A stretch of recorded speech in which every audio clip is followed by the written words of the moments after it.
ਵਾਰਿਸ। ਜਿਵੇਂ ਕਿ ਪਹਿਲਾਂ ਹੀ ਰਾਬਤਾ ਰੇਡੀਓ ਨੇ ਅਪਡੇਟ ਕੀਤਾ ਹੋਇਆ, ਅੱਜ ਤੇ ਕਲਮਾਂ ਦੇ ਵਾਰਿਸ ਪ੍ਰੋਗਰਾਮ ਦੇ ਮਹਿਮਾਨ ਹੋਣਗੇ ਸਾਡੇ ਨਾਲ ਸੁਖਦੇਵ ਮਠਾੜੂ ਜੀ। ਤੇ ਸਭ ਤੋਂ ਪਹਿਲਾਂ ਮੈਂ ਉਹਨਾਂ ਦੀ ਇੱਕ ਨਜ਼ਮ, ਜਿਹੜੀ ਉਹਨਾਂ ਦੀ ਖੂਬਸੂਰਤ ਨਜ਼ਮ ਜਿਹੜੀ ਮੈਨੂੰ ਬਹੁਤ ਵਧੀਆ ਲੱਗਦੀ ਹੈ, ਉਹ ਤੁਹਾਡੇ ਨਾਲ ਸਾਂਝੀ ਕਰੂੰਗੀ। ਤੇ ਉਸ ਤੋਂ ਬਾਅਦ ਆਪਾਂ ਆਵਾਜ਼ ਦੇਵਾਂਗੇ ਸੁਖਦੇਵ ਮਠਾੜੂ ਜੀ ਨੂੰ। ਮੈਂ ਕੁਝ ਵੀ ਨਹੀਂ ਆਖ ਰਿਹਾ, ਮੈਂ ਕੁਝ ਵੀ ਨਹੀਂ ਸਿਰਜ ਰਿਹਾ, ਮੈਂ ਕੁਝ ਵੀ ਨਹੀਂ ਆਖ ਰਿਹਾ, ਮੈਂ ਕੁਝ ਵੀ ਨਹੀਂ ਸਿਰਜ ਰਿਹਾ। ਜੁਗਨੂੰ ਦੀਵੇ ਤਾਰੇ ਹਨ, ਬਸ ਕੁਝ ਸ਼ਬਦ ਉਦਾਰੇ ਹਨ। ਘਟ ਘਟ ਵੱਜਦੀ ਬੰਸੀ ਹੈ, ਪਵਨ ਪਾਣੀ ਬੈਸੰਤਰ ਹਨ। ਘਟ ਘਟ ਵੱਜਦੀ ਬੰਸੀ ਹੈ, ਪਵਨ ਪਾਣੀ ਬੈਸੰਤਰ ਹਨ। ਲੱਖ 84 ਪਟਕਣ ਹੈ, ਕੋਟੇ ਬ੍ਰਹਮਾ ਵਿਸ਼ਨੂੰ ਹਨ। ਧੁੱਪਾਂ ਛਾਵਾਂ ਰੋਸ਼ਨੀਆਂ ਦੇ ਰੰਗ ਸੁਰੰਗੇ ਮੇਲੇ ਹਨ। ਧੁੱਪਾਂ ਛਾਵਾਂ ਰੋਸ਼ਨੀਆਂ ਦੇ ਰੰਗ ਸੁਰੰਗੇ ਮੇਲੇ ਹਨ।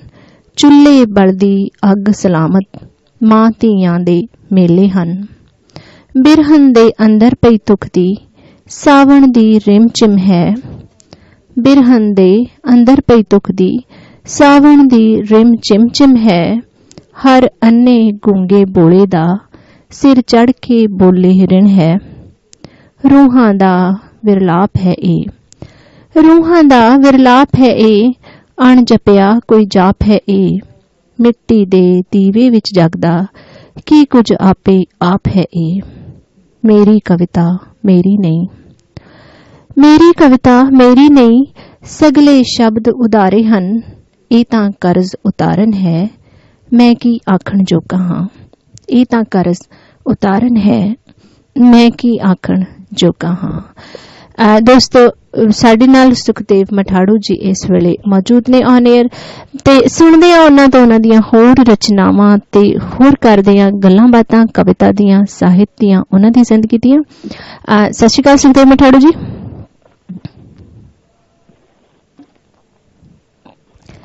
ਸਤਿ ਸ਼੍ਰੀ ਅਕਾਲ ਜੀ। ਸਤਿ ਸ਼੍ਰੀ ਅਕਾਲ ਜੀ, ਸਵਾਗਤ ਹੈ ਜੀ ਤੁਹਾਡਾ ਪ੍ਰੋਗਰਾਮ ਦੇ ਵਿੱਚ। ਆਵਾਜ਼ ਸਾਫ਼ ਆ ਰਹੀ ਹੈ ਜੀ? ਬਿਲਕੁਲ, ਬਹੁਤ ਵਧੀਆ ਆ ਰਹੀ ਹੈ ਜੀ। ਸਵਾਗਤ ਹੈ ਜੀ ਤੁਹਾਡਾ ਪ੍ਰੋਗਰਾਮ ਦੇ ਵਿੱਚ। ਥੈਂਕ ਯੂ ਜੀ, ਥੈਂਕ ਯੂ ਜੀ। ਔਰ ਬਹੁਤ ਸ਼ੁਕਰੀਆ ਜੀ, ਬਹੁਤ ਬਹੁਤ ਸ਼ੁਕਰੀਆ ਰਮਨਪ੍ਰੀਤ ਜੀ, ਤੁਹਾਡਾ ਵੀ ਸ਼ੁਕਰੀਆ ਜੀ ਸਾਡਾ ਸੱਦਾ ਕਬੂਲ ਕਰਨ ਲਈ। ਔਰ ਜੀ ਜੀ, ਤੁਹਾਡਾ ਵੀ ਸ਼ੁਕਰੀਆ ਜੀ ਸਾਡਾ ਸੱਦਾ ਕਬੂਲ ਕਰਨ ਦੇ ਲਈ ਔਰ ਅੱਜ ਦੇ ਇਸ ਪ੍ਰੋਗਰਾਮ ਦਾ ਹਿੱਸਾ ਬਣਨ ਦੇ ਲਈ ਜੀ। ਤੇ ਸੁਖਦੇਵ ਮਠਾੜੂ ਜੀ, ਆਪਾਂ ਗੱਲਾਂ ਬਾਤਾਂ ਕਰਾਂਗੇ ਇਸ ਪ੍ਰੋਗਰਾਮ ਦੇ ਵਿੱਚ। ਆਪਾਂ ਇਸ ਜੀ ਔਰ ਆਪਾਂ ਇਸ ਪ੍ਰੋਗਰਾਮ ਦੇ ਵਿੱਚ ਗੱਲਾਂ ਬਾਤਾਂ ਕਰਾਂਗੇ ਔਰ ਨਾਲ ਦੀ ਨਾਲ ਆਪਾਂ ਸੁਣਾਂਗੇ ਤੁਹਾਡੀਆਂ ਕੁਝ ਕਵਿਤਾਵਾਂ। ਤੇ ਇਹ ਜਿਹੜਾ ਦੋਸਤੋ ਜਿਹੜਾ ਪ੍ਰੋਗਰਾਮ ਹੈਗਾ ਇਹ ਲਾਈਵ ਹੈ। ਤੁਸੀਂ ਸਾਡੇ ਨਾਲ ਰਾਬਤਾ ਬਣਾ ਸਕਦੇ ਹੋ। ਜੇ ਤੁਸੀਂ ਅੱਜ ਦੇ ਸਾਡੇ ਮਹਿਮਾਨ ਤੋਂ ਕੋਈ ਸਵਾਲ ਪੁੱਛਣਾ ਚਾਹੁੰਦੇ ਹੋ, ਉਹਨਾਂ ਦੀ ਕੋਈ ਖਾਸ ਕਵਿਤਾ ਸੁਣਨਾ ਚਾਹੁੰਦੇ ਹੋ, ਤਾਂ ਤੁਸੀਂ ਰਾਬਤਾ ਬਣਾ ਸਕਦੇ ਹੋ ਜੀ 0881218131 ਦੇ ਉੱਤੇ। ਤੇ ਇਸ ਤੋਂ ਬਿਨਾਂ ਤੁਸੀਂ ਸਾਨੂੰ ਸਕਾਈਪ ਕਰ ਸਕਦੇ ਹੋ ਰਾਬਤਾ ਨੈਟਵਰਕ ਜਾਂ ਰਾਬਤਾ ਰੇਡੀਓ ਦੇ ਨਾਂ ਹੇਠਾਂ। ਤੇ ਸਭ ਤੋਂ ਪਹਿਲਾਂ ਜਿਹੜਾ ਸਵਾਲ ਸੁਖਦੇਵ ਮਠਾੜੂ ਜੀ ਮੈਂ ਤੁਹਾਨੂੰ ਪੁੱਛਣਾ ਚਾਹੁੰਦੀ ਹਾਂ ਤੁਹਾਡੀ ਕਵਿਤਾ ਦੇ ਬਾਰੇ, ਕਿਉਂਕਿ ਮੈਂ ਤੁਹਾਡੀ ਕਵਿਤਾ ਦੇ ਰੂਬਰੂ ਹਾਂ। ਤੁਹਾਡੀਆਂ ਕਾਫੀ ਰਚਨਾਵਾਂ ਮੈਂ ਪੜ੍ਹੀਆਂ ਨੇ ਔਰ ਉਹਨਾਂ ਤੋਂ ਸਭ ਤੋਂ ਪਹਿਲੀ ਗੱਲ ਜਿਹੜੀ ਮੇਰੇ ਦਿਮਾਗ ਦੇ ਵਿੱਚ ਉੱਠੀ ਹੈ ਕਿ ਪਹਿਲਾਂ ਤੁਹਾਡੇ ਤੋਂ ਪੁੱਛੀ ਜਾਵੇ ਇਹੀ ਹੈ ਕਿ ਤੁਸੀਂ ਕਵਿਤਾ ਨੂੰ ਆਪਣੇ ਸ਼ਬਦਾਂ 'ਚ ਕਿਵੇਂ ਡਿਸਕ੍ਰਾਈਬ ਕਰਦੇ ਹੋ, ਕਿ ਕਿਹੋ ਜਿਹੀ ਸਾਂਝ ਹੈ ਤੁਹਾਡੀ ਕਵਿਤਾ ਦੇ ਨਾਲ?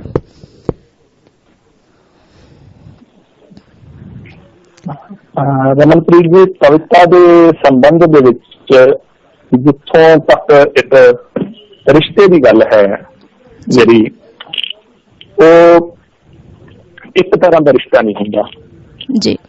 ਮਤਲਬ ਇਹਨੂੰ ਇੱਕ ਤਰ੍ਹਾਂ ਦੀ ਕਿਸੇ ਖਾਸ ਪਰਿਭਾਸ਼ਾ ਦੇ ਵਿੱਚ ਨਹੀਂ ਬੰਨਿਆ ਜਾ ਸਕਦਾ ਜੀ।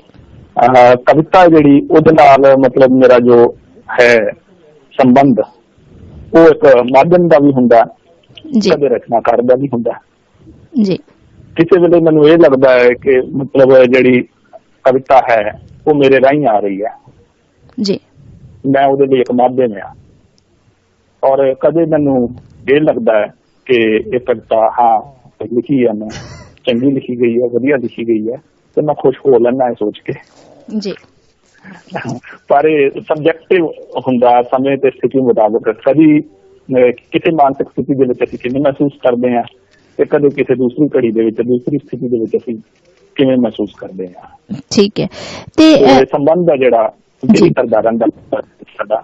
ਜੀ ਠੀਕ ਹੈ, ਤੁਸੀਂ ਕਵਿਤਾ ਦੇ ਸੰਬੰਧ ਦੀ ਗੱਲ ਕੀਤੀ ਹੈ, ਪਰ ਕਵਿਤਾ ਤੁਹਾਡੇ ਲਈ ਕੀ ਹੈ?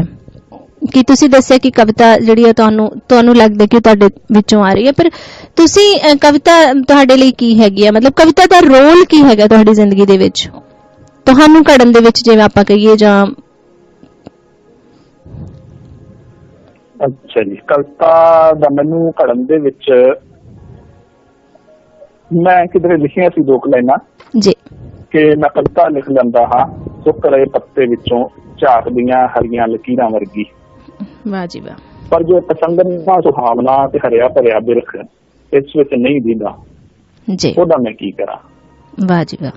ਤੋ ਜਿੱਥੋਂ ਤੱਕ ਹੈ ਰਮਨ ਜੀ ਜ਼ਿੰਦਗੀ ਨੂੰ ਪ੍ਰਭਾਵਿਤ ਕਰਨ ਦੀ, ਘੜਨ ਦੀ, ਸਿਰਜਣ ਦੀ ਗੱਲ, ਆਪਣੇ ਬਾਰੇ ਮੈਂ ਇਹੀ ਕਹਿ ਸਕਦਾ ਹਾਂ ਕਿ ਮੈਨੂੰ ਅਜੇ ਤੱਕ ਜਿੰਨਾ ਕੁ ਵੀ ਪੰਨਿਆ, ਘੜਿਆ, ਸਿਰਜਿਆ, ਔਰ ਜੋ ਵੀ ਹਰੀਆਂ ਭਰੀਆਂ ਕੋਈ 4 ਲਕੀਰਾਂ ਦਿਖਾਈ ਦਿੰਦੀਆਂ ਇਸ ਜੀਵਨ ਦੇ ਵਿੱਚ, ਇਸ ਸ਼ਖਸੀਅਤ ਦੇ ਵਿੱਚ, ਉਹ ਸਭ ਕਵਿਤਾ ਦੀ ਬਦੌਲਤ ਹੀ ਹੈ ਜੀ।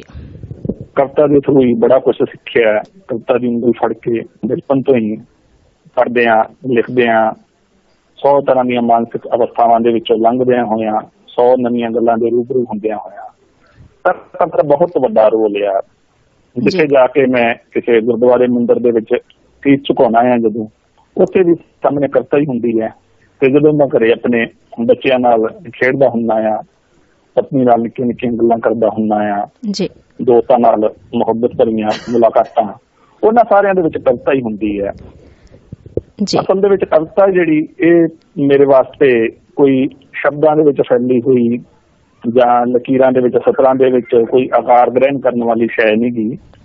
ਇਹ ਮਤਲਬ ਇੱਕ ਘਾਹ ਦੇ ਛੋਟੇ ਜਿਹੇ ਤਿਨਕੇ ਤੋਂ ਲੈ ਕੇ ਮੇਰੀ ਨਜ਼ਰ ਦੇ ਵਿੱਚ ਪੂਰੇ ਦਾ ਪੂਰਾ ਜਿਹੜਾ ਬ੍ਰਹਮੰਡ ਹੈ ਉਹਨੂੰ ਆਪਣੀ ਪਕੜ ਦੇ ਵਿੱਚ ਲੈਂਦੀ ਹੈ। ਔਰ ਜ਼ਿੰਦਗੀ ਦੇ ਵਿੱਚ ਜੋ ਵੀ ਕਿਧਰੇ ਸਾਰਥਕ ਵਾਪਰਦਾ ਆ, ਕੁਝ ਵੀ ਪੋਜ਼ਿਟਿਵ ਵਾਪਰਦਾ ਆ, ਉਹ ਮੇਰੇ ਵਾਸਤੇ ਕਵਿਤਾ ਹੀ ਹੁੰਦਾ। ਕਵਿਤਾ ਜਿਉਣਾ ਵੱਡੀ ਸ਼ੈ ਸਮਝਦਾ ਮੈਂ ਕਵਿਤਾ ਲਿਖਣ ਨਾਲੋਂ। ਔਰ ਉਹ ਜਿਹੜਾ ਕਵਿਤਾ ਜਿਉਣਾ ਆ, ਉਹਨੇ ਹਰ ਪੱਖ ਤੋਂ ਪ੍ਰਭਾਵਿਤ ਕੀਤਾ ਆ, ਹੁਣ ਵੀ ਕਰ ਰਹੀ ਆ, ਅਗਾਂਹ ਵੀ ਕਰਦੀ ਰਹੇਗੀ ਜੀ, ਜੋ ਵੀ ਹੈ ਇਸੇ ਕਵਿਤਾ ਦੀ ਸ਼ਕਤੀ ਜੀ। ਤੇ ਪਹਿਲੀ ਕਵਿਤਾ ਕਦੋਂ ਲਿਖੀ ਤੁਸੀਂ?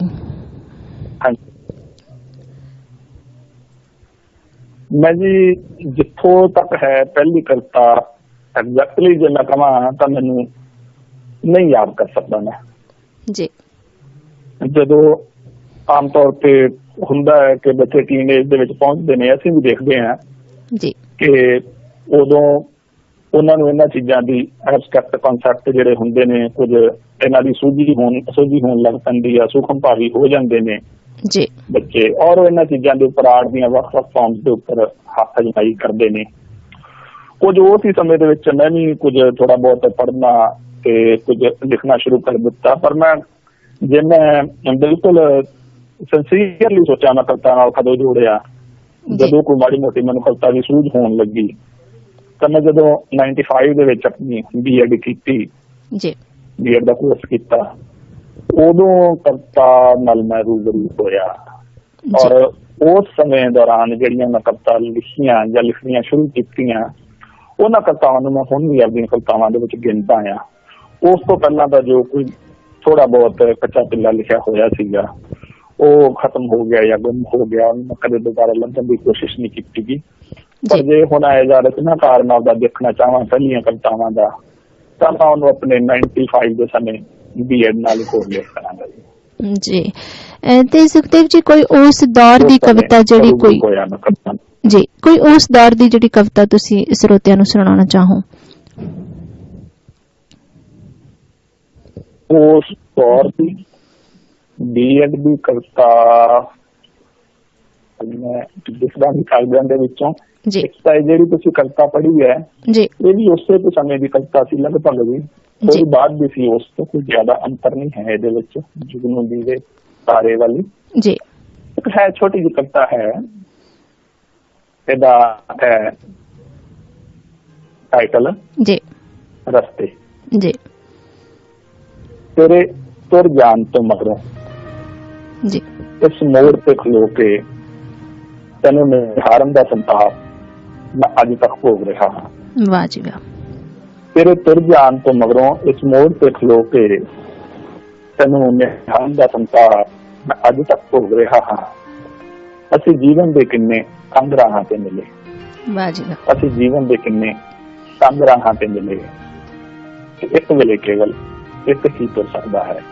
ਇੱਕ ਵੇਲੇ ਕੇਵਲ ਇੱਕ ਹੀ ਤੁਰ ਸਕਦਾ ਹੈ। ਵਾਹ ਜੀ ਵਾਹ, ਬਹੁਤ ਖੂਬਸੂਰਤ। ਇਹ ਸੀ ਰਮਨ ਜੀ। ਇੱਕ ਹੋਰ ਛੋਟੀ ਜਿਹੀ ਕਵਿਤਾ ਹੈ ਜੀ, ਉਸੇ ਦੌਰ ਦੀ। ਇਹ ਹੈ ਇੱਕ ਖਿਆਲ ਜੀ, ਇਹ ਬੀਐਡ ਵੇਲੇ ਦੀ ਉਸੇ ਸਮੇਂ ਦੀ ਲਿਖੀ ਹੈ। ਹਾਂ, ਧੁੱਪ ਦਾ ਇੱਕ ਟੋਟਾ, ਜੀ, ਇੱਕ ਜਗਦਾ ਹੋਇਆ ਦੀਵਾ, ਇੱਕ ਖਿੜਦਾ ਹੋਇਆ ਫੁੱਲ ਜਾਂ ਪਤਾ ਨਹੀਂ ਕੀ। ਵਾਹ ਜੀ।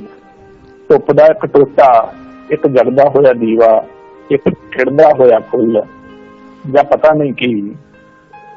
ਮੈਂ ਤੈਨੂੰ ਸੁਪਨਿਆਂ ਵਿੱਚ ਜੰਗਲਾਂ, ਪਰਬਤਾਂ, ਝੀਲਾਂ ਤੇ ਮਾਰੂਥਲਾਂ ਕੋਲੋਂ ਪੁੱਛਦਾ ਹਾਂ। ਜੀ। ਧੁੱਪ ਦਾ ਇੱਕ ਟੋਟਾ, ਇੱਕ ਜਗਦਾ ਹੋਇਆ ਦੀਵਾ, ਇੱਕ ਖਿੜਦਾ ਹੋਇਆ ਫੁੱਲ ਜਾਂ ਪਤਾ ਨਹੀਂ ਕੀ। ਮੈਂ ਤੈਨੂੰ ਸੁਪਨਿਆਂ ਵਿੱਚ ਜੰਗਲਾਂ, ਪਰਬਤਾਂ, ਝੀਲਾਂ ਤੇ ਮਾਰੂਥਲਾਂ ਕੋਲੋਂ ਪੁੱਛਦਾ ਹਾਂ। ਤੇ ਮਨ, ਤੇ ਤੜਪ, ਤੇ ਪਿਆਸ, ਤੇ ਤਲਾਸ਼, ਤੇ ਅਣਚਾਹੀ ਯਾਤਰਾ ਤੇ ਉਮਰ ਮਗਰੋਂ ਹਰ ਕੋਈ ਕਿਸੇ ਨਾ ਕਿਸੇ ਲਈ ਕਰਦਾ ਹੈ। ਵਾਹ ਜੀ ਵਾਹ। ਤੇ ਮਨ, ਇਹ ਤੜਪ, ਇਹ ਪਿਆਸ, ਇਹ ਤਲਾਸ਼, ਇਹ ਅਣਚਾਹੀ ਯਾਤਰਾ ਇੱਕ ਉਮਰ ਮਗਰੋਂ ਹਰ ਕੋਈ ਕਿਸੇ ਨਾ ਕਿਸੇ ਲਈ ਕਰਦਾ ਹੈ। ਚੱਲ ਛੱਡ, ਮੇਰਾ ਤਾਂ ਕੁਝ ਨਹੀਂ। ਚੱਲ ਛੱਡ, ਮੇਰਾ ਤਾਂ ਕੁਝ ਨਹੀਂ।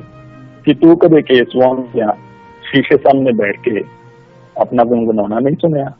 ਵਾਹ ਜੀ। ਤੂੰ ਕਦੇ ਕੇਸ ਵਾਂਗਿਆ ਸ਼ੀਸ਼ੇ ਸਾਹਮਣੇ ਬੈਠ ਕੇ ਆਪਣਾ ਗੁਣਗੁਣਾਉਣਾ ਨਹੀਂ ਸੁਣਿਆ। ਵਾਹ ਜੀ ਵਾਹ, ਬਹੁਤ ਸੋ ਖੂਬਸੂਰਤ। ਰਮਨ ਜੀ, ਇਹ ਬੀਐਡ ਵੇਲੇ ਦੀਆਂ ਉਸ ਸਮੇਂ ਦੀਆਂ ਜਦੋਂ ਮੈਂ ਕਵਿਤਾ ਲਿਖਣੀ ਸ਼ੁਰੂ ਕੀਤੀ, ਉਸ ਸਮੇਂ ਦੀਆਂ ਕੁਝ ਯਾਦਾਂ ਜੀ। ਜੀ, ਤੇ ਸੁਖਦੇਵ ਜੀ ਤੁਸੀਂ ਦੱਸਿਆ ਹੈ ਪੰਤੀ ਦਾ ਸਾਲ। ਜੀ। ਹਾਂਜੀ ਹਾਂਜੀ ਰਮਨ ਜੀ। ਹਾਂਜੀ, ਬੋਲੋ ਤੁਸੀਂ। ਹਾਂਜੀ ਹਾਂਜੀ, ਮੈਂ ਪੁੱਛ ਰਹੀ ਸੀ ਜੀ ਕਿ ਤੁਸੀਂ ਦੱਸਿਆ ਕਿ ਤੁਸੀਂ ਜਿਹੜੀ ਕਵਿਤਾ ਹੈਗੀ ਆ ਉਹ ਬੀਐਡ ਦੇ ਦੌਰ ਦੀ ਜਿਹੜੀ ਕਵਿਤਾ ਤੁਸੀਂ ਆਪਣੀ ਉਸ ਮੁਕਾਮ ਦੀ ਕਵਿਤਾ ਨੂੰ ਆਪਣੀ ਕਵਿਤਾ ਦੇ ਵਿੱਚ ਸ਼ਾਮਲ ਕਰਦੇ ਹੋ, ਔਰ ਉਸ ਤੋਂ ਪਹਿਲਾਂ ਵੀ ਤੁਸੀਂ ਜਿਹੜੀ ਸੰਵੇਦਨਾ ਜਿਹੜੀ ਉਹ ਮੌਜੂਦ ਜ਼ਰੂਰ ਰਹੀ ਹੋਊਗੀ, ਜਿਹਨੂੰ ਤੁਸੀਂ ਚਾਹੇ ਉਹਦੇ ਵਿੱਚ ਨਹੀਂ ਸ਼ਾਮਲ ਕਰਦੇ ਜਾਂ ਚਾਹੇ ਤੁਸੀਂ ਉਹਨੂੰ ਨਹੀਂ ਸੰਭਾਲਿਆ। ਪਰ ਮੈਂ ਪੁੱਛਣਾ ਚਾਹਾਂਗੀ ਕਿ ਉਮਰ ਦੇ ਕਿਸ ਦੌਰ ਦੇ ਵਿੱਚ ਤੁਸੀਂ ਸਾਹਿਤ ਨਾਲ ਜੁੜੇ, ਕਦੋਂ ਜਿਹੜਾ ਸਾਹਿਤ ਉਹ ਪੜ੍ਹਨਾ ਸ਼ੁਰੂ ਕੀਤਾ, ਕਿਹੋ ਜਿਹੇ ਹਾਲਾਤ ਰਹੇ ਸੀ ਜਿਹਦੇ ਵਿੱਚ ਕਿ ਤੁਸੀਂ ਸਾਹਿਤ ਵੱਲ ਨੂੰ ਅਗਰਸਰ ਹੋਏ? ਰਮਨ ਜੀ, ਆਵਾਜ਼ ਨਹੀਂ ਜਰਾ ਕਲੀਅਰ ਆਈ ਮੈਨੂੰ। ਤੁਸੀਂ ਆਪਣਾ ਸਵਾਲ ਦੁਬਾਰਾ ਬੋਲੋਗੇ ਜਰਾ? ਹਾਂਜੀ ਜ਼ਰੂਰ ਜੀ। ਹਾਂਜੀ, ਮੈਂ ਪੁੱਛ ਰਹੀ ਸੀ ਕਿ ਕਿਸ ਉਮਰ ਦੇ ਕਿਸ ਦੌਰ ਦੇ ਵਿੱਚ ਤੁਸੀਂ ਸਾਹਿਤ ਦੇ ਨਾਲ ਜੁੜੇ, ਜਦੋਂ ਸਾਹਿਤ ਪੜ੍ਹਨਾ ਸ਼ੁਰੂ ਕੀਤਾ, ਜਾਂ ਤੁਹਾਨੂੰ ਲੱਗਿਆ ਕਿ ਤੁਹਾਡੇ ਅੰਦਰ ਜਿਹੜੀ ਸੰਵੇਦਨਾ ਜਿਹੜੀ ਹੈ, ਜਿਹੜੀ ਕਿ ਕਵਿਤਾ ਦਾ ਰੂਪ ਕਦੇ ਲੈ ਸਕਦੀ ਹੈ, ਜਾਂ ਸਾਹਿਤ ਵੱਲ ਰੁਚਿਤ ਹੋਣਾ ਸ਼ੁਰੂ ਹੋਏ, ਉਸ ਦੌਰ ਦੇ ਬਾਰੇ ਚ ਮੈਂ ਜਾਣਨਾ ਚਾਹੂੰਗੀ। ਸਾਹਿਤ ਦੇ ਵਿੱਚ ਦਿਲਚਸਪੀ ਦੀ ਗੱਲ ਹੈ ਜੀ ਰਮਨਪ੍ਰੀਤ ਜੀ। ਉਹ ਬਚਪਨ ਤੋਂ ਹੀ ਡਿਊਰਿੰਗ ਸਕੂਲ ਟਾਈਮ ਹੀ ਮੇਰੀ ਰੁਚੀ ਇੱਧਰ ਬਣ ਗਈ ਸੀ ਜੀ। 7ਵੀਂ 8ਵੀਂ ਕਲਾਸ ਦੇ ਵਿੱਚ ਇਹੋ ਜਿਹੇ ਮੈਨੂੰ ਅਧਿਆਪਕ ਮਿਲੇ। ਗਿਆਨੀ ਸਰਦਾਰ ਮਹਿੰਦਰ ਸਿੰਘ ਜੀ ਸਨ, ਗਿਆਨੀ ਸਰਦਾਰ ਸੁਰਜੀਤ ਸਿੰਘ ਜੀ ਸਨ ਮੇਰੇ ਪੰਜਾਬੀ ਦੇ ਅਧਿਆਪਕ ਉਹਨਾਂ ਸਮਿਆਂ ਦੇ ਵਿੱਚ ਜੀ। ਉਹਨਾਂ ਨੇ ਮਤਲਬ ਪੰਜਾਬੀ ਦੇ ਵਿੱਚ ਸਾਨੂੰ ਕਿਤਾਬਾਂ ਪੜ੍ਹਨ ਲਈ ਦੇਣੀਆਂ, ਚੰਗਾ ਉਂਗਲ ਫੜ ਕੇ ਉੱਧਰ ਤੋਰਿਆ। ਉਸ ਤੋਂ ਬਾਅਦ ਦੇ ਵਿੱਚ ਕਾਲਜ ਦੇ ਵਿੱਚ ਜਾ ਕੇ ਮੈਂ ਖੁਦ ਜਦੋਂ ਸਾਹਮਣੇ ਇੱਕ ਲਾਇਬ੍ਰੇਰੀ ਮਿਲੀ, ਕਿਤਾਬਾਂ ਦਾ ਵੱਡਾ ਭੰਡਾਰ, ਉੱਥੋਂ ਕਿਤਾਬਾਂ ਕਢਵਾ ਕੇ ਪੜ੍ਹਨੀਆਂ ਸ਼ੁਰੂ ਕਰ ਦਿੱਤੀਆਂ। ਹਾਲਾਂਕਿ ਉਸ ਸਮੇਂ ਮੈਂ ਸਾਇੰਸ ਸਟੂਡੈਂਟ ਸੀ ਜੀ, ਪਰ ਫਿਰ ਵੀ ਲਿਟਰੇਚਰ ਪੜ੍ਹਨਾ ਮੈਨੂੰ ਵਧੀਆ ਲੱਗਦਾ ਸੀਗਾ। ਉਸ ਤੋਂ ਬਾਅਦ ਦੇ ਵਿੱਚ ਮੁਕਤਸਰ BSc ਦੇ ਵਿੱਚ ਵੀ ਕਾਫੀ ਵੱਡੀ ਲਾਇਬ੍ਰੇਰੀ ਮਿਲੀ ਮੈਨੂੰ। ਉੱਥੇ ਵੀ ਖੂਬ ਸ਼ਰਤ ਚੰਦਰ, ਪ੍ਰੇਮ ਚੰਦ ਉਹਨਾਂ ਸਮਿਆਂ ਦੇ ਵਿੱਚ ਸ਼ੁਰੂਆਤ ਸੀ ਉਦੋਂ ਜੇ ਪੜ੍ਹਨ ਦੀ। ਇਹੋ ਜਿਹੇ ਲੇਖਕ ਪੜ੍ਹੇ, ਸਿੰਦਬਾਦ, ਗੁਲੀਵਰ, ਐਲਿਸ ਇਨ ਵੰਡਰਲੈਂਡ, ਇਹੋ ਜਿਹੀਆਂ ਜਿਹੜੀਆਂ ਰਚਨਾਵਾਂ ਕੁਝ ਹੈਗੀਆਂ ਸੀ ਉਹ ਸਕੂਲ ਦੇ ਮੌਕੇ ਹੀ ਪੜ੍ਹ ਲਈਆਂ ਸਨ ਮੈਂ ਜੀ। ਔਰ ਜਨਮ ਸਾਖੀਆਂ, ਕੁਝ ਧਰਮ ਨਾਲ, ਗੁਰੂਆਂ ਨਾਲ ਰਿਲੇਟਡ ਜੀ तूता वाला खून नावल वगैरह, पितर पापी नावल, ये सब शुरुआत छोटी एज तो ਵੱਜ गई ਸੀ। ਜੀ ਉਸ ਤੋਂ ਬਾਅਦ ਦੇ ਵਿੱਚ ਜਦੋਂ ਮੈਂ ਬੀਐਡ ਦੀ ਗੱਲ ਕੀਤੀ, ਜੀ ਉਸ ਸਮੇਂ ਤੱਕ ਆ ਕੇ ਲਿਟਰੇਚਰ ਦੇ ਮਾਮਲੇ ਦੇ ਵਿੱਚ ਮੈਂ ਕਾਫੀ ਸੰਜੀਦਾ ਹੋ ਗਿਆ ਸਾਂ। ਉਸ ਦਰਮਿਆਨ ਵਿਚਲਾ ਕੁਝ 3-4 ਸਾਲ ਦਾ ਸਮਾਂ ਇਹੋ ਜਿਹਾ ਰਿਹਾ ਜਦੋਂ ਮੈਂ ਕਾਲਜ ਵਗੈਰਾ ਛੱਡ ਦਿੱਤਾ ਸੀ। ਜੀ ਉਸ ਆਪਣੇ ਵਿਹਲੇ ਸਮੇਂ ਦੇ ਵਿੱਚ ਜਾਂ ਸਟਰਗਲ ਦੇ ਸਮੇਂ ਦੇ ਵਿੱਚ ਮੈਂ ਕਾਫੀ ਚੰਗਾ ਸਾਹਿਤ ਪੜ੍ਹਿਆ, ਉਹਨੇ ਮੈਨੂੰ ਸਹਾਰਾ ਦਿੱਤਾ। ਉਸ ਦਰਮਿਆਨ ਮੈਕਸਿਮ ਗੋਰਕੀ, ਦਾਸਤੋਵਸਕੀ, ਇਸ ਕਿਸਮ ਦੇ ਜਿਹੜੇ ਰਾਈਟਰ ਸਨ ਉਹ ਮੈਂ ਪੜ੍ਹੇ। ਪੋਇਟਰੀ ਦੇ ਵਿੱਚ ਅੰਮ੍ਰਿਤਾ ਜੀ, ਸੁਰਜੀਤ ਪਾਤਰ ਸਾਹਿਬ, ਗੁਲਜ਼ਾਰ ਸਾਹਿਬ, ਉਹ ਉਹਨਾਂ ਸਮਿਆਂ ਦੇ ਵਿੱਚ ਪੜ੍ਹੇ। ਸਾਹਿਤ ਨੇ ਉਸ ਸਟਰਗਲ ਦੇ ਸਮੇਂ ਦੌਰਾਨ ਮੈਨੂੰ ਸਮਝਣ ਦੇ ਵਿੱਚ ਕਾਫੀ ਮਦਦ ਕੀਤੀ। ਬੀਐਡ ਦੇ ਵਿੱਚ ਜਦੋਂ ਮੈਂ ਆਇਆ ਉਦੋਂ ਤੱਕ ਮੈਂ ਲਿਟਰੇਚਰ ਦੇ ਸੰਬੰਧ ਦੇ ਵਿੱਚ ਆਮ ਸਧਾਰਨ ਜਿਹੜੇ ਵਿਦਿਆਰਥੀ ਹੁੰਦੇ ਆ ਲਿਟਰੇਚਰ ਪੜ੍ਹਨ ਵਾਲੇ, ਉਹਨਾਂ ਨਾਲੋਂ ਕਾਫੀ ਕੁਛ ਪੜ੍ਹ ਲਿਆ ਸੀਗਾ। ਅੱਗੇ ਸੀ ਇਸ ਮਾਮਲੇ ਦੇ ਵਿੱਚ। ਕਾਲਜ ਦੇ ਵਿੱਚ ਆ ਕੇ ਉਹਦਾਂ ਦੀਆਂ ਐਕਟੀਵਿਟੀਜ਼ ਕੀਤੀਆਂ, ਹੋਰ ਨਾਲ ਜੁੜਦਾ ਗਿਆ। ਔਰ ਫਿਰ ਉਸ ਤੋਂ ਬਾਅਦ ਦੇ ਵਿੱਚ ਲਾਈਫ ਦੇ ਵਿੱਚ ਜਿੰਨਾ ਵੀ ਸਮਾਂ ਮਿਲਿਆ ਕੋਸ਼ਿਸ਼ ਕੀਤੀ ਕਿ ਇਹਦੇ ਨਾਲ ਜੁੜੇ ਰਹਿ ਸਕੀਏ। ਜੀ ਬਹੁਤ ਵਧੀਆ। ਲਿਖਣ ਤੋਂ ਪਹਿਲਾਂ ਮੇਰੀ ਜਿਹੜੀ ਜੀ ਹਾਂਜੀ ਜਾਰੀ ਰੱਖੋ ਜੀ, ਜਾਰੀ ਰੱਖੋ ਜੀ। ਹਾਂਜੀ, ਲਿਖਣ ਤੋਂ ਪਹਿਲਾਂ ਮੇਰੀ ਜਿਹੜੀ ਪੜ੍ਹਨ ਦੀ ਸ਼ੁਰੂਆਤ ਹੈ ਉਹ ਹੋ ਚੁੱਕੀ ਸੀ। ਜਦੋਂ ਮੈਂ ਬੀਐਡ ਦੇ ਸਮੇਂ ਨਾਲ ਆਪਣੇ ਲਿਖਣ ਨੂੰ ਜੋੜਦਾ ਆ ਤਾਂ ਉਸ ਤੋਂ 4 ਸਾਲ 5 ਸਾਲ ਪਹਿਲਾਂ ਜਾਂ 3 ਸਾਲ ਪਹਿਲਾਂ ਸੰਜੀਦਗੀ ਨਾਲ ਮੈਂ ਲਿਟਰੇਚਰ ਪੜ੍ਹਨ ਨਾਲ ਜੁੜ ਗਿਆ ਸੀ। ਜੀ ਤੇ ਸੁਖਦੇਵ ਮਠਾੜੂ ਜੀ, ਉਸ ਤੋਂ ਬਾਅਦ ਤੁਹਾਡੀ ਐਜੂਕੇਸ਼ਨ ਦੇ ਬਾਰੇ ਚ ਸਰੋਤਿਆਂ ਨੂੰ ਥੋੜਾ ਜਿਹਾ ਦੱਸੋ, ਆਪਣੇ ਕੰਮਕਾਰ ਦੇ ਬਾਰੇ, ਆਪਣੀ ਪੜ੍ਹਾਈ ਦੇ ਬਾਰੇ ਚ। ਰਮਨ ਜੀ, ਐਜੂਕੇਸ਼ਨ ਦੇ ਪੱਖ ਤੋਂ ਪੰਜਾਬੀ ਦੇ ਵਿੱਚ ਮੈਂ ਪੋਸਟ ਗ੍ਰੈਜੂਏਸ਼ਨ ਕੀਤੀ ਹੈ ਜੀ, ਔਰ ਐਜੂਕੇਸ਼ਨ ਦੇ ਵਿੱਚ ਨਾਲ ਮੈਂ ਐਮਐਡ ਕੀਤੀ ਹੋਈ ਹੈ ਜੀ। ਐਮਫਿਲ ਵੀ ਸ਼ੁਰੂ ਕੀਤੀ ਸੀ ਪਰ ਉਹਦੇ ਵਿਚਾਲੇ ਲਈ ਹੈ ਕੁਝ ਕਾਰੋਬਾਰੀ ਦਫ਼ਤਰੀ ਰੁਝੇਵਿਆਂ ਕਰਕੇ ਸਮਾਂ ਨਿਕਲ ਪਾਇਆ। ਡੈਜ਼ਰਟੇਸ਼ਨ ਦਾ ਮੇਰਾ ਵਿੱਚ ਹੀ ਪਿਆ ਆ ਜੀ, ਥਿਊਰੀ ਕਰ ਲਈ ਸੀ ਮੈਂ ਐਮਫਿਲ ਐਜੂਕੇਸ਼ਨ ਵਿੱਚ ਵੀ ਕਲੀਅਰ ਜੀ। ਔਰ ਜਿੱਥੋਂ ਤੱਕ ਪੇਸ਼ੇ ਦਾ ਸੰਬੰਧ ਹੈ, ਮੈਂ ਅਧਿਆਪਨ ਕਿੱਤੇ ਨਾਲ ਸੰਬੰਧਿਤ ਹੈਗਾ। ਇਸ ਸਮੇਂ department of school education Punjab ਦੇ ਵਿੱਚ ਮੈਂ ਐਜ਼ ਅ ਪ੍ਰਿੰਸੀਪਲ ਸਰਕਾਰੀ ਸੀਨੀਅਰ ਸੈਕੰਡਰੀ ਸਕੂਲ ਦੇ ਵਿੱਚ ਕੰਮ ਕਰ ਰਿਹਾ, ਜ਼ਿਲ੍ਹਾ ਸ੍ਰੀ ਮੁਕਤਸਰ ਸਾਹਿਬ ਦੇ ਵਿੱਚ, ਪਿੰਡ ਭਲੇਰੀਆਂ ਵਿੱਚ ਜੀ। ਅਧਿਆਪਨ ਕਿੱਤੇ ਨਾਲ ਜੀ। ਤੇ ਸੁਖਦੇਵ ਮਠਾੜੂ ਜੀ, ਆਪਾਂ ਗੱਲਬਾਤ ਨੂੰ ਅੱਗੇ ਤੋਰਾਂਗੇ, ਪਰ ਉਸ ਤੋਂ ਪਹਿਲਾਂ ਕੋਈ ਆਪਣੀ ਕਵਿਤਾ ਜਿਹੜੀ ਤੁਸੀਂ ਸੁਣਾਉਣੀ ਚਾਹੋ, ਕੋਈ ਵੀ ਕਿਸੇ ਵੀ ਦੌਰ ਦੀ ਕਵਿਤਾ ਜਿਹੜੀ ਤੁਹਾਨੂੰ ਲੱਗਦੇ ਕਿ ਤੁਸੀਂ ਹੁਣ ਸੁਣਾਉਣੀ ਚਾਹੁੰਦੇ ਹੋ, ਉਹ ਸਰੋਤਿਆਂ ਦੇ ਰੂਬਰੂ ਕਰੋ ਜੀ।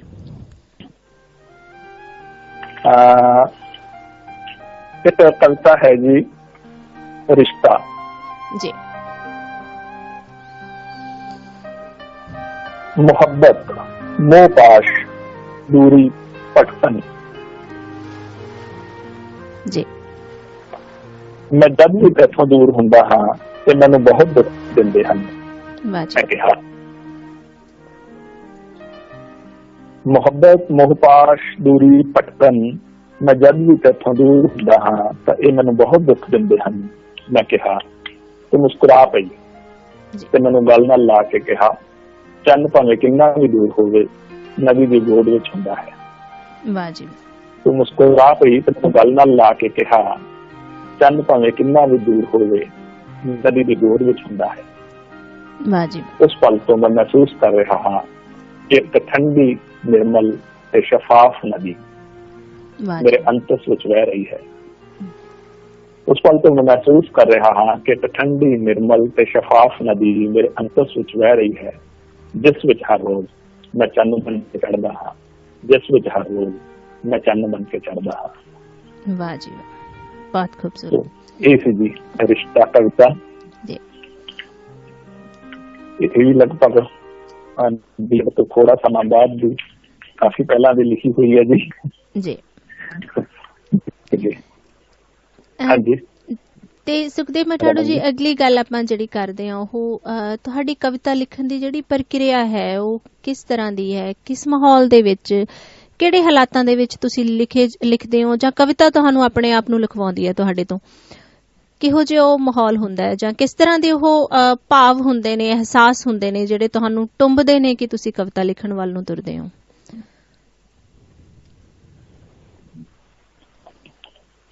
ਹਾਂ ਰਮਨ ਜੀ, ਜਦੋਂ ਮੈਂ ਪਹਿਲਾਂ ਗੱਲਬਾਤ ਦੇ ਵਿੱਚ ਆਖਿਆ ਕਿ ਕਵਿਤਾ ਦੇ ਨਾਲ ਜਿਹੜਾ ਮੇਰਾ ਹੈ ਸੰਬੰਧ, ਜੀ ਉਹ ਕਦੇ ਮਾਧਿਅਮ ਦਾ ਹੁੰਦਾ, ਕਦੇ ਰਚਨਾਕਾਰ ਦਾ ਹੁੰਦਾ। ਜੀ ਪਰ ਬਹੁਤੀ ਵਾਰੀ ਏਦਾਂ ਹੀ ਹੁੰਦਾ ਹੈ ਕਿ ਕਵਿਤਾ ਜਦੋਂ ਲਿਖਣ ਦੀ ਕੋਈ ਘੜੀ ਹੁੰਦੀ ਹੈ, ਉਹ ਕੋਈ ਏਦਾਂ ਨਹੀਂ ਹੁੰਦੀ ਜਿਵੇਂ ਕੋਈ ਹੋਰ ਕੰਮ ਕਰਦਾ ਕਰਦਾ ਮੈਂ ਮਤਲਬ ਸੋਚ ਕੇ ਲਿਖਾਂ ਕਿ ਹੁਣ ਮੈਂ ਕਵਿਤਾ ਲਿਖਣੀ ਹੈ। ਜੀ ਇੱਕ ਮਾਨਸਿਕ ਸਥਿਤੀ ਦੇ ਵਿੱਚ ਕਵਿਤਾ ਜਿਹੜੀ ਉਹ ਆਪਣੀ ਗ੍ਰਿਪ ਦੇ ਵਿੱਚ ਲੈ ਲੈਂਦੀ ਹੈ। ਜੀ ਜੋ ਨਹੀਂ ਲਿਖਦਾ ਤਾਂ ਮਤਲਬ ਬੇਚੈਨੀ ਹੁੰਦੀ ਹੈ, ਮਹਿਸੂਸ ਕਰਦਾ ਹਾਂ ਬੇਚੈਨੀ ਮੈਂ ਉਹਦੀ ਹਾਲਤ ਦੇ ਵਿੱਚ। ਮੈਂ ਨਹੀਂ ਕਵਿਤਾ ਨੂੰ ਮੈਂ ਇਹ ਕਹਿ ਸਕਦਾ ਕਿ ਉਦੋਂ ਕਵਿਤਾ ਹੀ ਲਿਖਦੀ ਹੈ। ਜੀ ਪਿੱਛੇ ਜੇ ਇੱਕ ਵਾਰ ਹੋਇਆ ਕਿ ਬੜੇ ਲੰਬੇ ਸਮੇਂ ਤੋਂ, ਬਹੁਤ ਲੰਬਾ ਸਮਾਂ ਲੰਘ ਗਿਆ ਸੀ, ਕੋਈ ਸਾਲ ਸਵਾ ਸਾਲ ਲੰਘ ਗਿਆ, ਮੈਨੂੰ ਕਵਿਤਾ ਨਹੀਂ ਸੀ ਲਿਖੀ ਗਈ ਮੇਰੇ ਤੋਂ। ਜੀ ਸਾਲ ਦੇ ਕਰੀਬ ਲੰਘ ਗਿਆ ਔਰ ਬੇਚੈਨੀ ਹੋ ਰਹੀ ਸੀ ਤੇ ਅਚਾਨਕ ਬੈਠੇ ਬੈਠੇ ਰੋਟੀ ਖਾ ਰਿਹਾ ਸੀ ਮੈਂ ਤੇ ਕੰਪਿਊਟਰ ਦੇ ਸਾਹਮਣੇ ਬੈਠਾ ਸੀਗਾ ਜੀ ਔਰ ਕੋਈ ਸੋਚ ਕੇ ਨਹੀਂ ਸੀ ਬੈਠਾ, ਖਾਣਾ ਖਾਣ ਬੈਠਾ ਸੀ, ਪਰ ਉਹ ਉਦੋਂ ਮਤਲਬ ਇੰਨੀ ਤਾਰ ਅੰਦਰੋਂ ਐ ਜੁੜ ਗਈ ਤੇ ਉਹਨੇ ਆਪਣੀ ਗ੍ਰਿਪ ਦੇ ਵਿੱਚ ਲਿਆ ਮੈਨੂੰ ਉਸ ਅਹਿਸਾਸ ਨੇ ਕਿ ਰੋਟੀ ਖਾਂਦਿਆਂ ਖਾਂਦੇ ਕਵਿਤਾ ਸੀ ਜਿਹੜੀ ਉਹ ਬਣ ਰਹੀ ਸੀਗੀ। ਜੀ ਉਹ ਵੀ ਕੁਛ ਏਦਾਂ ਕਿ ਮਤਲਬ ਇੱਕ ਜਿਵੇਂ ਮੱਛੀ ਹੈ, ਉਹਨੂੰ ਕੁੰਡੀ ਪਾਈ ਹੁੰਦੀ ਹੈ ਜੀ ਤੇ ਉਹ ਕੁੰਡੀ ਪਾਈ ਤੋਂ ਮੱਛੀ ਜਿਵੇਂ ਤੜਫਦੀ ਹੈ। ਜੀ ਠੀਕ ਹੈ ਨਾ, ਕੁਝ ਉਹੋ ਜਿਹਾ ਹਾਲ ਹੈ ਜਿਹੜਾ ਉਹ ਮੇਰਾ ਹੈ ਤੇ ਮੇਰਾ ਵੀ ਉਹ ਕੁੰਡੀ ਦੇ ਵਿੱਚ ਫਸੀ ਹੋਈ ਮੱਛੀ ਹੈ ਜਿਹੜੀ, ਉਹਦੇ ਵਾਂਗ ਮੈਂ ਤੜਫ ਰਿਹਾ ਆ। ਸ਼ਬਦ ਆਉਂਦੇ ਆ ਕਾਗਜ਼ ਤੇ ਬਹਿੰਦੇ ਆ, ਠੀਕ ਹੈ, ਫੇਰ ਉੱਡ ਜਾਂਦੇ ਆ ਔਰ ਕੋਈ ਸਤਰ ਨਹੀਂ ਬਣਦੇ, ਕੋਈ ਗੀਤ ਨਹੀਂ ਬਣਦੇ ਆ। ਜਿਵੇਂ ਮੱਛੀ ਦੇ ਗਲ ਦੇ ਵਿੱਚ ਕੰਡਾ ਆ, ਉਵੇਂ ਹੀ ਮੇਰੇ ਵੀ ਗਲ ਦੇ ਵਿੱਚ ਕੁੰਡੀ ਹੈ ਜਿਹੜੀ ਉਹ ਫਸੀ ਹੋਈ ਹੈ।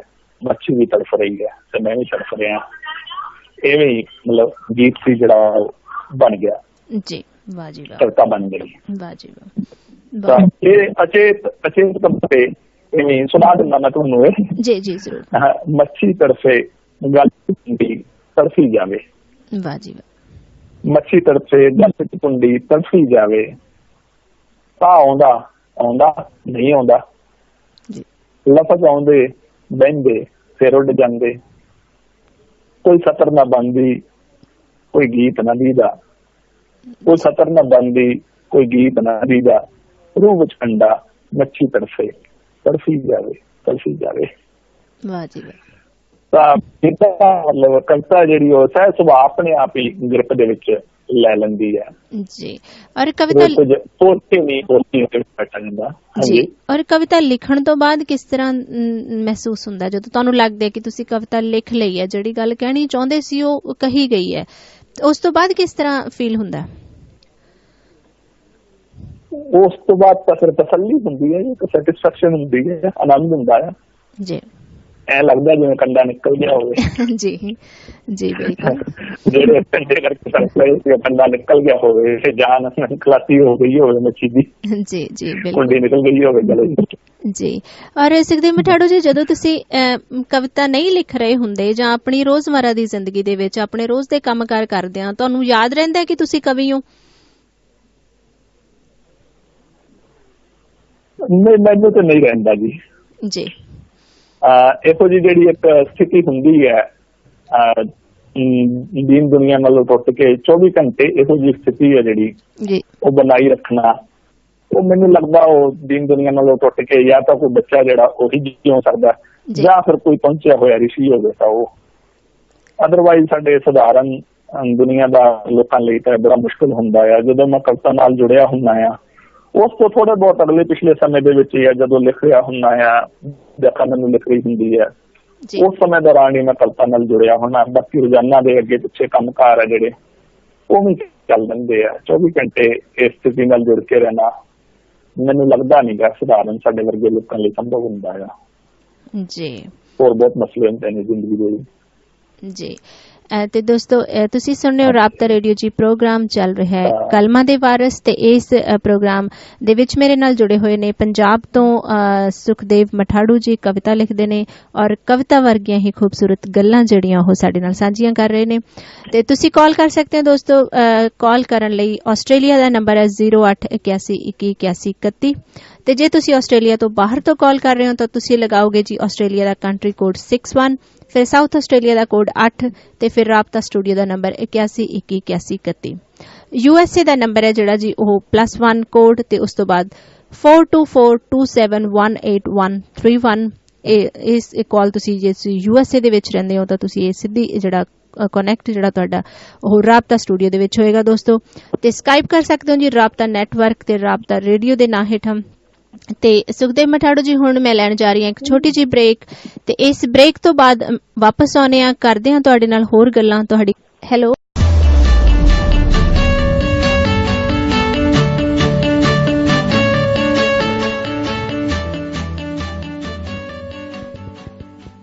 ਵੈਲਕਮ ਬੈਕ ਦੋਸਤੋ। ਤੁਸੀਂ ਸੁਣ ਰਹੇ ਹੋ ਰਾਬਤਾ ਰੇਡੀਓ ਤੇ ਪ੍ਰੋਗਰਾਮ ਚੱਲ ਰਿਹਾ ਜੀ ਕਲਮਾਂ ਦੇ ਵਾਰਸ। ਅੱਜ ਦੇ ਇਸ ਪ੍ਰੋਗਰਾਮ 'ਚ ਸਾਡੇ ਮਹਿਮਾਨ ਨੇ ਸੁਖਦੇਵ ਮਠਾੜੂ ਜੀ। ਸੁਣ ਰਹੇ ਹਾਂ ਉਹਨਾਂ ਦੀਆਂ ਗੱਲਾਂ ਬਾਤਾਂ ਤੇ ਨਾਲ ਨਾਲ ਉਹਨਾਂ ਦੀਆਂ ਕਵਿਤਾਵਾਂ। ਇੱਕ ਵਾਰੀ ਫਿਰ ਤੁਹਾਡਾ ਸਵਾਗਤ ਹੈ ਸੁਖਦੇਵ ਮਠਾੜੂ ਜੀ। ਸ਼ੁਕਰੀਆ ਜੀ ਰਮਨਪ੍ਰੀਤ ਜੀ। ਜੀ ਬਹੁਤ ਖੂਬਸੂਰਤ ਜਿਹੜੀਆਂ ਤੁਹਾਡੀਆਂ ਕਵਿਤਾਵਾਂ ਦੇ ਨਾਲ ਨਾਲ ਤੁਹਾਡੀਆਂ ਜਿਹੜੀਆਂ ਗੱਲਾਂ ਨੇ ਉਹ ਵੀ ਕਵਿਤਾ ਵਰਗੀਆਂ ਨੇ। ਤੇ ਅਗਲਾ ਗੱਲਬਾਤ ਨੂੰ ਆਪਾਂ ਅੱਗੇ ਤੋਰਦੇ ਹੋਏ ਜਿਹੜੀ ਅਗਲੀ ਗੱਲਬਾਤ ਮੈਂ ਪੁੱਛਣਾ ਚਾਹਾਂਗੀ ਉਹ ਇਹ ਹੈ ਕਿ ਹੁਣ ਤੱਕ ਤੁਹਾਡੀਆਂ ਜਿਹੜੀਆਂ ਕਵਿਤਾਵਾਂ ਨੇ ਉਹ ਕਿੱਥੇ ਕਿੱਥੇ ਛਪਦੀਆਂ ਰਹੀਆਂ ਨੇ? ਰਮਨਪ੍ਰੀਤ ਜੀ ਜਿੱਥੋਂ ਤੱਕ ਛਪਣ ਦੀ ਗੱਲ ਹੈ ਮੇਰੀਆਂ ਕਵਿਤਾਵਾਂ ਦੀ ਜੀ ਉਹ ਅਜੇ ਤੱਕ ਪੁਸਤਕ ਫਾਰਮ ਵਿੱਚ ਤਾਂ ਨਹੀਂ ਕਿਧਰੇ ਸਾਹਮਣੇ ਆਈਆਂ ਜੀ। ਇਸ ਤੋਂ ਪਹਿਲਾਂ ਵੱਖ-ਵੱਖ ਪੰਜਾਬੀ ਦੇ ਮੈਗਜ਼ੀਨਸ ਦੇ ਵਿੱਚ ਕਵਿਤਾਵਾਂ ਜਿਹੜੀਆਂ ਛਪਦੀਆਂ ਰਹੀਆਂ ਜਿਵੇਂ ਨਾਗਮਣੀ ਸੀ ਜੀ ਬਹੁਤ ਕਵਿਤਾਵਾਂ ਕਰਦੇ ਰਹੇ ਨੇ। ਨਾਗਮਣੀ ਦੇ ਵਿੱਚ ਕਵਿਤਾਵਾਂ ਮੇਰੀਆਂ ਕੋਈ 9-10 ਕਵਿਤਾਵਾਂ ਛਪੀਆਂ ਸਨ ਉਸ ਸਮੇਂ ਦੇ ਵਿੱਚ ਜਦੋਂ ਮੈਂ ਲਿਖਣੀ ਸ਼ੁਰੂ ਕੀਤੀ। ਉਸ ਤੋਂ ਬਾਅਦ ਦੇ ਵਿੱਚ ਨਾਗਮਣੀ 'ਚ ਔਰ ਉਸ ਤੋਂ ਬਾਅਦ ਨਾਗਮਣੀ ਤੇ ਬੰਦ ਹੋ ਗਈ ਸੀ।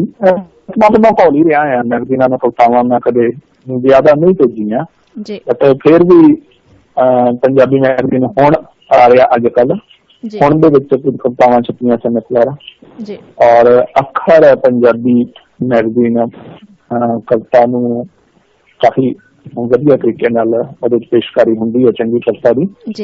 ਉਸ ਅੱਖਰ ਮੈਗਜ਼ੀਨ ਦੇ ਵਿੱਚ ਵੀ ਕਵਿਤਾਵਾਂ ਛਪੀਆਂ ਹੋਈਆਂ ਨੇ ਔਰ ਹੋਰ ਕਈ ਮੈਗਜ਼ੀਨ ਏਦਾਂ ਵੱਖ-ਵੱਖ ਥਾਵਾਂ ਤੋਂ ਪ੍ਰਕਾਸ਼ਿਤ ਹੁੰਦੇ ਉਹਨਾਂ ਦੇ ਵਿੱਚ ਕਵਿਤਾਵਾਂ ਛਪ ਚੁੱਕੀਆਂ ਪਰ ਪੁਸਤਕ ਰੂਪ ਦੇ ਵਿੱਚ ਅਜੇ ਕੰਮ ਹੈ ਜਿਹੜਾ ਉਹ ਸਾਹਮਣੇ ਆਉਣਾ ਅਜੇ ਬਾਕੀ ਹੈ ਪੁਸਤਕ ਦੀ ਫਾਰਮ ਦੇ ਵਿੱਚ ਅਜੇ ਕਵਿਤਾਵਾਂ ਨਹੀਂ ਛਪੀਆਂ ਜੀ। ਉਹਦੇ ਬਾਰੇ ਤੁਹਾਡੀ ਕੀ ਪਲੈਨਿੰਗ ਹੈ ਕਿ ਕਦੋਂ ਤੱਕ ਤੁਸੀਂ ਸੋਚਦੇ ਹੋ ਔਰ ਤੁਹਾਨੂੰ ਕੀ ਲੱਗਦਾ ਵੀ ਕਿਸੇ ਕਵੀ ਨੂੰ ਕਦੋਂ ਆਪਣੀ ਕਿਤਾਬ ਜਿਹੜੀ ਉਹ ਸਾਹਮਣੇ ਲੈ ਕੇ ਆਉਣੀ ਚਾਹੀਦੀ ਹੈ ਔਰ ਤੁਸੀਂ ਆਪਣੇ ਆਪ ਨੂੰ ਕਿੱਥੇ ਖੜਾ ਮਹਿਸੂਸ ਕਰਦੇ ਹੋ ਕਿ ਤੁਹਾਨੂੰ ਆਪਣੀ ਕਿਤਾਬ ਕਦੋਂ ਲੈ ਕੇ ਆਉਣੀ ਚਾਹੀਦੀ ਹੈ?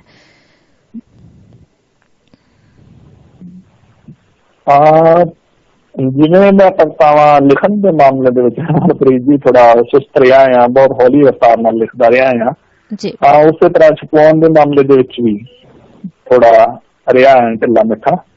ਹੁਣ ਸੋਚ ਰਿਹਾ ਕਿ ਕਵਿਤਾਵਾਂ ਇਕੱਠੀਆਂ ਕਰ ਲਈਆਂ ਜਾਣ। ਕਾਫੀ ਸਾਰਾ ਜੋ ਮੈਂ ਲਿਖਿਆ ਸੀ ਹੁਣ ਤੱਕ ਮੈਟੀਰੀਅਲ ਵੱਖ-ਵੱਖ ਥਾਵਾਂ ਤੇ ਚੰਦਰਿਆ ਪੁੰਦਰਿਆ ਉਹ ਕਾਫੀ ਕੁਝ ਦੇ ਵਿੱਚੋਂ ਮੈਂ ਇਕੱਠਾ ਕਰ ਲਿਆ ਹੈ ਤੇ ਹੁਣ ਪੁਸਤਕ ਦੇ ਰੂਪ ਦੇ ਵਿੱਚ ਉਹਨੂੰ ਮੈਂ ਇਕੱਠਾ ਲਗਭਗ ਬੈਠਾ ਆ। ਬਸ ਥੋੜੀਆਂ ਬਹੁਤ ਕੁਝ ਛੋਟੀਆਂ ਮੋਟੇ ਜਿਹੜੇ ਰੁਝੇਵੇਂ ਹੁੰਦੇ ਆ ਉਹਨਾਂ ਤੋਂ ਬਰੀ ਹੋ ਕੇ ਜਲਦੀ ਉਮੀਦ ਕਰਦਾ ਕਿ ਪੁਸਤਕ ਹੱਥ ਦੇ ਵਿੱਚ ਹੋਵੇਗੀ ਜੀ। ਬਹੁਤ ਵਧੀਆ ਗੱਲ ਹੈ ਔਰ ਮੈਂ ਵੀ ਉਮੀਦ ਕਰਦੀ ਹਾਂ ਕਿ ਇਸੇ ਤਰ੍ਹਾਂ ਹੀ ਹੋਵੇ ਜੀ। ਬਿਲਕੁਲ ਜਿਹੜੀ ਤੁਹਾਡੀ ਇੰਨੀਆਂ ਖੂਬਸੂਰਤ ਜਿਹੜੀਆਂ ਕਵਿਤਾਵਾਂ ਨੇ ਉਹ ਜ਼ਰੂਰ ਪੁਸਤਕ ਦਾ ਸ਼ਿੰਗਾਰ ਬਣਨ। ਤੇ ਸੁਖਦੇਵ ਜੀ ਇੱਕ ਹੋਰ ਕਵਿਤਾ ਜਿਹੜੀ ਉਹ ਸਰੋਤਿਆਂ ਦੇ ਰੂਬਰੂ ਕਰੋ ਔਰ ਗੱਲਾਂ ਬਾਤਾਂ ਦਾ ਸਿਲਸਿਲਾ ਆਪਾਂ ਜਾਰੀ ਰੱਖਾਂਗੇ ਉਸ ਤੋਂ ਬਾਅਦ ਵੀ। ਹੈਲੋ ਹਾਂਜੀ ਇੱਕ ਹੋਰ ਕਵਿਤਾ ਜਿਹੜੀ ਉਹ ਸਰੋਤਿਆਂ ਨੂੰ ਜ਼ਰੂਰ ਸੁਣਾਓ ਜੀ। ਰਮਨਪ੍ਰੀਤ ਜੀ ਹੁਣ ਮੈਂ ਤੁਹਾਨੂੰ ਉਹ ਕਵਿਤਾ ਸੁਣਾਉਣਾ ਜਿਹੜੀ ਕਵਿਤਾ ਦੇ ਨਾਲ ਮੈਂ ਖੁਦ ਵੀ ਇਮੋਸ਼ਨਲੀ ਅਟੈਚਡ ਹੈਗਾ ਆ ਜੀ ਔਰ ਬਹੁਤ ਮੈਨੂੰ ਖੁਦ ਨੂੰ ਲੱਗਦਾ ਹੈ ਕਿ ਵੈਸੇ ਤਾਂ ਸਾਰੀਆਂ ਕਵਿਤਾਵਾਂ ਕਿਸੇ ਵੀ ਰਚਨਾਕਾਰ ਨੂੰ ਆਪਣੀਆਂ ਰਚਨਾਵਾਂ ਬਹੁਤ ਪਿਆਰੀਆਂ ਹੁੰਦੀਆਂ, ਧੀਆਂ ਪੁੱਤਰਾਂ ਵਰਗਾ ਰਿਸ਼ਤਾ ਹੁੰਦਾ, ਜੀ ਪਰ ਫਿਰ ਵੀ ਇਹ ਕਵਿਤਾ ਜਿਹੜੀ ਇਹ ਮੈਨੂੰ ਖਾਸ ਤੌਰ ਤੇ ਪਸੰਦ ਆ ਜੀ। ਇਹ ਕਵਿਤਾ ਮੈਂ ਆਪਣੇ ਪਿਤਾ ਜੀ ਦੇ ਜੀਵਨ ਨੂੰ ਆਧਾਰ ਬਣਾ, ਜੋ ਸਿੱਖ ਕਿਸਮ ਦੇ ਇਨਸਾਨ ਨੇ, ਜੀ ਸਾਰੀ ਉਮਰ ਉਹਨਾਂ ਨੇ ਲੱਕੜ ਦਾ ਕੰਮ ਕੀਤਾ ਆ, ਜੀ ਰਾਮਗੜੀਆ ਪਰਿਵਾਰ ਨਾਲ ਸੰਬੰਧਿਤ ਹਾਂ ਮੈਂ, ਜੀ। ਔਰ ਇਹ ਕਵਿਤਾ ਸੀ ਜਿਹੜੀ ਮੇਰੀ ਖਾਸ ਤੌਰ ਤੇ ਇਮੋਸ਼ਨਲ ਪੱਖ ਤੋਂ ਮੈਂ ਤਾਂ ਜੁੜਿਆ ਕਿ ਉਹਨਾਂ ਨੂੰ ਡੈਡੀਕੇਟਡ ਆ। ਜੀ ਇਸ ਕਵਿਤਾ ਦਾ ਜਿਹੜਾ ਉਨਵਾਨ ਹੈ ਉਹ ਹੈ ਜੀ ਦਰਵਾਜ਼ੇ। ਜੀ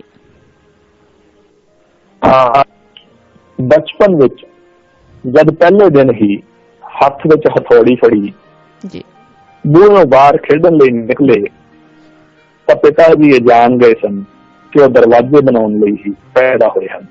ਵਾਹ ਜੀ। ਬਚਪਨ ਵਿੱਚ ਜਦ ਪਹਿਲੇ ਦਿਨ ਹੀ ਹੱਥ ਵਿੱਚ ਹਥੌੜੀ ਫੜੀ, ਬੂਹੋਂ ਬਾਹਰ ਖੇਡਣ ਲਈ ਨਿਕਲੇ ਤਾਂ ਪਿਤਾ ਜੀ ਇਹ ਜਾਣ ਗਏ ਸਨ ਕਿ ਉਹ ਦਰਵਾਜ਼ੇ ਬਣਾਉਣ ਲਈ ਹੀ ਪੈਦਾ ਹੋਏ ਹਨ। ਦਰਵਾਜ਼ੇ ਜੋ ਇੱਕ ਕਮਰੇ ਤੋਂ ਦੂਸਰੇ ਕਮਰਿਆਂ ਨੂੰ ਖੁੱਲਦੇ ਹਨ। ਵਾਹ ਜੀ ਵਾਹ। ਦਰਵਾਜ਼ੇ ਜੋ ਇੱਕ ਕਮਰੇ ਤੋਂ ਦੂਸਰੇ ਕਮਰਿਆਂ ਨੂੰ ਖੁੱਲਦੇ ਹਨ। ਦਰਵਾਜ਼ੇ ਜੋ ਮਾਪਿਆਂ ਦੇ ਦਿਲਾਂ ਤੋਂ ਬੱਚਿਆਂ ਵੱਲ ਨੂੰ ਖੁੱਲਦੇ ਹਨ। ਜੀ ਦਰਵਾਜ਼ੇ ਜੋ ਮਾਪਿਆਂ ਦੇ ਦਿਲਾਂ ਤੋਂ ਬੱਚਿਆਂ ਵੱਲ ਨੂੰ ਖੁੱਲਦੇ ਹਨ। ਦਰਵਾਜ਼ੇ ਜੋ ਮੁਹੱਬਤ ਭਰੀਆਂ ਮਹਿਬੂਬ ਸੜਕਾਂ ਵੱਲ ਖੁੱਲਦੇ ਹਨ। ਵਾਹ ਜੀ ਵਾਹ। ਤੇ ਦਰਵਾਜ਼ੇ ਜੋ ਅੰਧਕਾਰ ਦੀ ਤਰਫੋਂ ਰੋਸ਼ਨੀ ਵੱਲ ਨੂੰ ਖੁੱਲਦੇ ਹਨ। ਬਹੁਤ ਖੂਬ। ਦਰਵਾਜ਼ੇ ਜੋ ਅੰਧਕਾਰ ਦੀ ਤਰਫੋਂ ਰੋਸ਼ਨੀ ਵੱਲ ਖੁੱਲਦੇ ਹਨ। ਵਾਹ ਜੀ ਵਾਹ, ਬਹੁਤ ਖੂਬਸੂਰਤ। ਪਿਤਾ ਜੀ ਸਾਰੀ ਉਮਰ ਹੁਮਸ ਭਰੇ ਘਰਾਂ ਵਿੱਚੋਂ ਜੀ ਪਿਤਾ ਜੀ ਸਾਰੀ ਉਮਰ ਹੁਮਸ ਭਰੇ ਘਰਾਂ ਵਿੱਚੋਂ ਰੁੰਪਦੀਆਂ ਪੌਣਾਂ ਵੱਲ ਖੁੱਲਦੇ ਦਰਵਾਜ਼ੇ ਬਣਾਉਂਦੇ ਰਹੇ। ਵਾਹ ਜੀ ਵਾਹ। ਹੁਮਸ ਭਰੇ ਘਰਾਂ ਵਿੱਚੋਂ ਰੁੰਪਦੀਆਂ ਪੌਣਾਂ ਵੱਲ ਖੁੱਲਦੇ ਦਰਵਾਜ਼ੇ ਬਣਾਉਂਦੇ ਰਹੇ। ਪੱਥਰ ਦੀਆਂ ਬੇਰੰਗ ਕੰਧਾਂ ਦੇ ਪਾਰ ਰੰਗਦਾਰ ਰੇਸ਼ੇਦਾਰ ਸੁਗੰਧਿਤ ਲੱਕੜਾਂ ਦੀਆਂ ਕਵਿਤਾਵਾਂ ਲਿਖਦੇ ਰਹੇ। ਵਾਹ ਜੀ ਵਾਹ। ਪੱਥਰ ਦੀਆਂ ਬੇਰੰਗ ਕੰਧਾਂ ਦੇ ਪਾਰ ਰੰਗਦਾਰ ਰੇਸ਼ੇਦਾਰ ਸੁਗੰਧਿਤ ਲੱਕੜਾਂ ਦੀਆਂ ਕਵਿਤਾਵਾਂ ਲਿਖਦੇ ਰਹੇ। ਸ਼ਤੀਰ ਉਹਨਾਂ ਲਈ ਕਾਗਜ਼ ਸਨ ਤੇ ਹਰ ਦਰਵਾਜ਼ਾ ਇੱਕ ਕਵਿਤਾ। ਵਾਹ ਜੀ ਵਾਹ। ਸ਼ਤੀਰ ਉਹਨਾਂ ਲਈ ਕਾਗਜ਼ ਸਨ ਤੇ ਹਰ ਦਰਵਾਜ਼ਾ ਇੱਕ ਕਵਿਤਾ। ਵਾਹ ਜੀ। ਨੀਂਦਰ ਤੋਂ ਸੁਪਨਿਆਂ ਵੱਲ ਤੇ ਸੁਪਨਿਆਂ ਤੋਂ ਜਾਗਣ ਵੱਲ ਖੁੱਲਦੇ ਦਰਵਾਜ਼ੇ। ਨੀਂਦਰ ਤੋਂ ਸੁਪਨਿਆਂ ਵੱਲ ਤੇ ਸੁਪਨਿਆਂ ਤੋਂ ਜਾਗਣ ਵੱਲ ਖੁੱਲਦੇ ਦਰਵਾਜ਼ੇ। ਦਿਲਾਂ ਤੋਂ ਰੂਹਾਂ ਵੱਲ ਤੇ ਰੂਹਾਂ ਤੋਂ ਰੋਸ਼ਨੀਆਂ ਵੱਲ ਖੁੱਲਦੇ ਦਰਵਾਜ਼ੇ। ਘਰਾਂ ਤੋਂ ਕੁਦਰਤ ਵੱਲ ਤੇ ਕੁਦਰਤ ਤੋਂ ਕਾਦਰ ਵੱਲ ਖੁੱਲਦੇ ਦਰਵਾਜ਼ੇ। ਸ਼ੋਰ ਤੋਂ ਮੌਨ ਵੱਲ ਤੇ ਮੌਨ ਤੋਂ ਚਾਨਣ ਵੱਲ ਖੁੱਲਦੇ ਦਰਵਾਜ਼ੇ।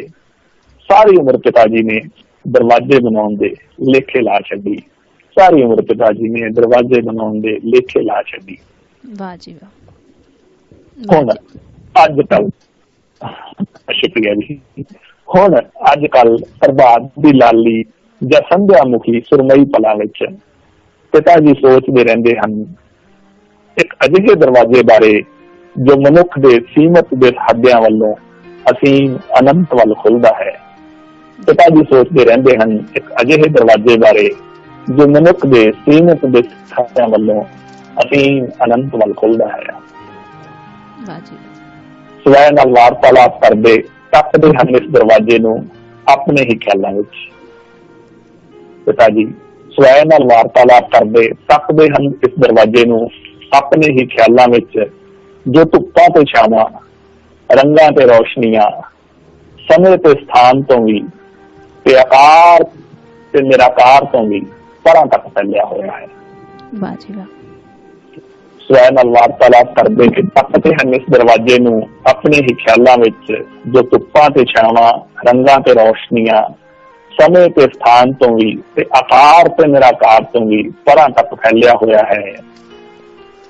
ਕਦੇ ਕਦੇ ਲੱਗਦਾ ਹੈ ਕਿ ਬਾਣੀ ਪੜ੍ਹਦੇ ਹੋਏ ਪਿਤਾ ਜੀ ਹੱਥ ਵਿੱਚ ਪੇਸਾ ਹਥੌੜੀ ਲੈ ਇੱਕ ਦਿਨ ਤੁਰ ਜਾਣਗੇ ਇਸ ਦਰਵਾਜ਼ੇ ਪਰਲੇ ਪਾਰ ਕਿਸੇ ਹੋਰ ਲੋਕ ਵਿੱਚ ਕਿਸੇ ਹੋਰ ਸਿਰਜਣਾ ਖਾਤਰ ਇੱਕ ਹੋਰ ਮਹਾਯਾਤਰਾ ਤੇ ਕਦਮ ਵਰਤਣ ਲਈ।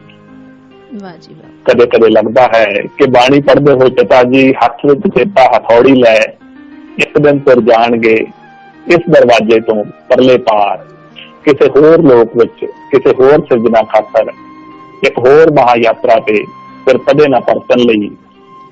ਪਰ ਹਾਲ ਦੀ ਘੜੀ ਤਾਂ ਪਿਤਾ ਜੀ ਸੋਚਦੇ ਹਨ, ਪਿਤਾ ਜੀ ਸੋਚਦੇ ਹਨ ਕਿ ਮਾਪਿਆਂ ਤੋਂ ਬੱਚਿਆਂ ਵੱਲ, ਘਰਾਂ ਤੋਂ ਕੁਦਰਤ ਵੱਲ, ਰੂਹਾਂ ਤੋਂ ਰੋਸ਼ਨੀਆਂ ਵੱਲ ਤੇ ਮੁਹੱਬਤ ਦੀਆਂ ਸੜਕਾਂ ਵੱਲ ਖੁੱਲ੍ਹਦੇ ਦਰਵਾਜ਼ੇ ਬਣਾਉਣ ਲਈ ਹੀ ਉਹਨਾਂ ਦਾ ਜਨਮ ਹੋਇਆ ਹੈ। ਮਾਪਿਆਂ ਤੋਂ ਬੱਚਿਆਂ ਵੱਲ, ਘਰਾਂ ਤੋਂ ਕੁਦਰਤ ਵੱਲ, ਰੂਹਾਂ ਤੋਂ ਰੋਸ਼ਨੀਆਂ ਵੱਲ ਤੇ ਮੁਹੱਬਤ ਭਰੀਆਂ ਸੜਕਾਂ ਵੱਲ ਖੁੱਲ੍ਹਦੇ ਦਰਵਾਜ਼ੇ ਬਣਾਉਣ ਲਈ ਹੀ ਉਹਨਾਂ ਦਾ ਜਨਮ ਹੋਇਆ ਹੈ। ਖੁੱਲ੍ਹਦੇ ਦਰਵਾਜ਼ੇ ਬਣਾਉਣ ਲਈ ਹੀ ਉਹਨਾਂ ਦਾ ਜਨਮ ਹੋਇਆ ਹੈ। ਵਾਹ ਜੀ ਵਾਹ, ਵਾਹ ਜੀ ਵਾਹ, ਬਹੁਤ ਹੀ ਖੂਬਸੂਰਤ ਕਵਿਤਾ, ਬਹੁਤ ਹੀ ਖੂਬਸੂਰਤ ਰਚਨਾ। ਔਰ ਸੱਚਮੁੱਚ ਹੀ ਜਿਹੜੀ ਇਹ ਰਚਨਾ ਮੈਂ ਇਹਨੂੰ ਕਹਾਂਗੀ ਕਿ ਬਹੁਤ ਵਧੀਆ, ਇੱਕ ਮੈਂ ਕਹਾਂਗੀ ਵੀ ਤੁਹਾਡੀ, ਮੈਨੂੰ ਨਹੀਂ ਪਤਾ ਪਰ ਮੈਨੂੰ ਇਹ ਲੱਗਦਾ ਵੀ ਤੁਹਾਡੀਆਂ ਬਹੁਤ ਖੂਬਸੂਰਤ ਰਚਨਾਵਾਂ ਦੇ ਵਿੱਚੋਂ ਇੱਕ ਹੋਊਗੀ ਜਿਹੜੀਆਂ ਤੁਹਾਡੀਆਂ, ਜਿਵੇਂ ਤੁਸੀਂ ਕਿਹਾ ਕਿ ਇਹ ਰਚਨਾ ਤੁਹਾਡੇ ਦਿਲ ਨੂੰ ਬਹੁਤ ਅਜ਼ੀਜ਼ ਹੈਗੀ ਹੈ, ਤੁਹਾਡੇ ਬਹੁਤ ਕਰੀਬ ਹੈ। ਔਰ ਸੱਚਮੁੱਚ ਹੀ ਇਹ ਰਚਨਾ ਇੰਨੀ ਜ਼ਿਆਦਾ ਡਿਜ਼ਰਵ ਕਰਦੀ ਹੈ ਕਿ ਇਹ ਸਭ ਦੇ ਲਈ ਹੀ ਅਜ਼ੀਜ਼ ਰਹੇਗੀ। ਬਿਲਕੁਲ ਜੀ, ਬਿਲਕੁਲ। ਮੈਂ ਦਿਲਚਸਪ ਗੱਲ ਦੱਸਦਾ ਹਾਂ ਜੀ ਇਸ ਕਵਿਤਾ ਦੇ ਬਾਰੇ। ਜੀ ਮੇਰਾ ਇੱਕ ਦੋਸਤ ਹੈ ਜੀ, ਸ਼ਾਇਰ ਦੋਸਤ ਹੈ, ਕਵਿਤਾ ਲਿਖਦਾ ਮਿੱਤਰ, ਫਾਜ਼ਿਲਕਾ ਤੋਂ ਨੇ, ਵਰੁਣ ਗਗਨੇਜਾ ਜੀ। ਉਹਨਾਂ ਨੇ ਜਦ ਕਵਿਤਾ ਪੜ੍ਹੀ ਤੇ ਕਵਿਤਾ ਪੜ੍ਹ ਕੇ ਇੰਨੇ ਖੁਸ਼ ਹੋਏ ਕਿ ਕਹਿੰਦੇ ਯਾਰ ਤੂੰ ਕਵਿਤਾ ਦੀ ਕਿਤਾਬ ਛਪਵਾ ਸੁਖਦੇਵ, ਜਿੰਨੇ ਪੈਸੇ ਲੱਗਣਗੇ ਤੇਰੇ ਅੱਧੀ ਅਮਾਊਂਟ ਵਿੱਚ ਮੈਂ ਦਊਂਗਾ, ਐਸ ਕਰਕੇ ਕਿ ਤੂੰ ਕਵਿਤਾ ਲਿਖੀ ਹੈ। ਜੀ ਜੀ ਬਿਲਕੁਲ। ਬਹੁਤ ਲੱਗਿਆ ਕਿ ਕਮੈਂਟ ਵਾਲੀ ਕਵਿਤਾ ਪੜ੍ਹਨ ਦਾ ਜਿਹੜਾ ਹੱਕ ਸੀਗਾ ਉਹ ਮੋੜ ਆਇਆ। ਜੀ ਜੀ ਬਿਲਕੁਲ। ਉਹੋ ਜਿਹੀਆਂ ਕਵਿਤਾਵਾਂ ਹੁੰਦੀਆਂ ਰਮਨਪ੍ਰੀਤ ਜੀ, ਜਿਹੜੀਆਂ ਕਵਿਤਾਵਾਂ ਅਸੀਂ ਸੋਚ ਕੇ ਨਹੀਂ ਲਿਖਦੇ, ਬਸ ਕਵਿਤਾ ਆਪਣੇ ਆਪ ਲਿਖਵਾ ਲੈਂਦੀ ਆ। ਉਸ ਘੜੀ ਦੇ ਵਿੱਚ ਤੁਸੀਂ ਮਾਧਿਅਮ ਹੁੰਦੇ ਜੇ, ਅਦਰਵਾਈਜ਼ ਸੋਚ ਕੇ ਕਲੇਮ ਕਰਕੇ ਬੈਠੀਏ ਕਿ ਇਹੋ ਜਿਹੀ ਚੀਜ਼ ਕੋਈ ਲਿਖੀ ਜਾਵੇ ਤਾਂ ਨਹੀਂ ਲਿਖੀ ਜਾਂਦੀ। ਜੀ ਬਿਲਕੁਲ। ਦੋਸਤੋ ਇਸ ਵੇਲੇ ਮੇਰੇ ਨਾਲ ਇੱਕ ਰਾਬਤਾ ਬਣਿਆ ਜੀ ਹਰਜੋਤ ਜੀ ਦਾ, ਉਹਨਾਂ ਨੇ ਸੁਨੇਹਾ ਭੇਜਿਆ ਜੀ। ਉਹ ਕਹਿੰਦੇ ਨੇ ਕਿ ਜਿਹੜਾ ਪ੍ਰੋਗਰਾਮ ਹੈਗਾ ਉਹ ਬਹੁਤ ਵਧੀਆ ਚੱਲ ਰਿਹਾ, ਉਹਨਾਂ ਨੂੰ ਬਹੁਤ ਪਸੰਦ ਆ ਰਿਹਾ ਤੇ ਉਹਨਾਂ ਨੇ ਸਤਿ ਸ਼੍ਰੀ ਅਕਾਲ ਭੇਜੀ ਹੈ। ਸਤਿ ਸ਼੍ਰੀ ਅਕਾਲ ਹਰਜੋਤ ਜੀ, ਤੇ ਸ਼ੁਕਰੀਆ ਜੀ ਤੁਹਾਡਾ ਪ੍ਰੋਗਰਾਮ ਦੇ ਨਾਲ ਜੁੜੇ ਰਹਿਣ ਦੇ ਲਈ, ਔਰ ਇਸੇ ਤਰ੍ਹਾਂ ਆਪਣੀ ਜਿਹੜੀ ਫੀਡਬੈਕ ਹੈਗੀ ਉਹ ਦਿੰਦੇ ਰਿਹਾ ਕਰੋ। ਤੇ ਸੁਖਦੇਵ ਜੀ ਮੁੜਦੇ ਹਾਂ ਆਪਾਂ ਗੱਲਾਂ ਬਾਤਾਂ ਦੇ ਵੱਲ ਫਿਰ ਤੋਂ। ਤੇ ਜਿਵੇਂ ਕਿ ਤੁਸੀਂ ਜਿਹੜੀਆਂ ਕਵਿਤਾਵਾਂ ਹੁਣ ਤੱਕ ਸੁਣਾਈਆਂ ਨੇ ਅਲੱਗ-ਅਲੱਗ ਵਿਸ਼ਿਆਂ ਦੇ ਨਾਲ ਸੰਬੰਧ ਰੱਖਦੀਆਂ ਨੇ, ਤੇ ਮੈਂ ਜਾਣਨਾ ਚਾਹੂੰਗੀ ਕਿ ਕਿਹੜੇ-ਕਿਹੜੇ ਵਿਸ਼ੇ ਨੇ ਜਿਹੜੀਆਂ ਤੁਹਾਡੀਆਂ ਕਵਿਤਾਵਾਂ ਦੇ ਵਿੱਚ ਆਉਂਦੇ ਨੇ ਆਪਣੇ ਆਪ, ਕਿਉਂਕਿ ਮੈਨੂੰ ਲੱਗਦਾ ਵੀ ਜਾਣ-ਬੁੱਝ ਕੇ ਕਵਿਤਾ ਦੇ ਵਿਸ਼ਿਆਂ ਨੂੰ ਸ਼ਾਇਦ ਉਹਨਾਂ ਨਹੀਂ ਚੁਣਿਆ ਜਾ ਸਕਦਾ, ਪਰ ਵਿਸ਼ੇ ਉਹੀ ਹੁੰਦੇ ਨੇ ਜਿਹੜੇ ਕਿ ਸਾਨੂੰ ਟੁੰਬਦੇ ਨੇ, ਸਾਨੂੰ ਆਪਣੇ ਆਪ ਸਾਡੇ ਤੋਂ ਕਵਿਤਾ ਲਿਖਵਾਉਂਦੇ ਨੇ। ਤੇ ਉਹੋ ਜਿਹੇ ਕਿਹੜੇ-ਕਿਹੜੇ ਵਿਸ਼ੇ ਨੇ ਜਿਹੜੇ ਤੁਹਾਨੂੰ ਜ਼ਿਆਦਾ ਸੰਵੇਦਨਸ਼ੀਲ ਕਰਦੇ ਨੇ, ਆਪਣੇ ਵੱਲ ਤੋਰਦੇ ਨੇ?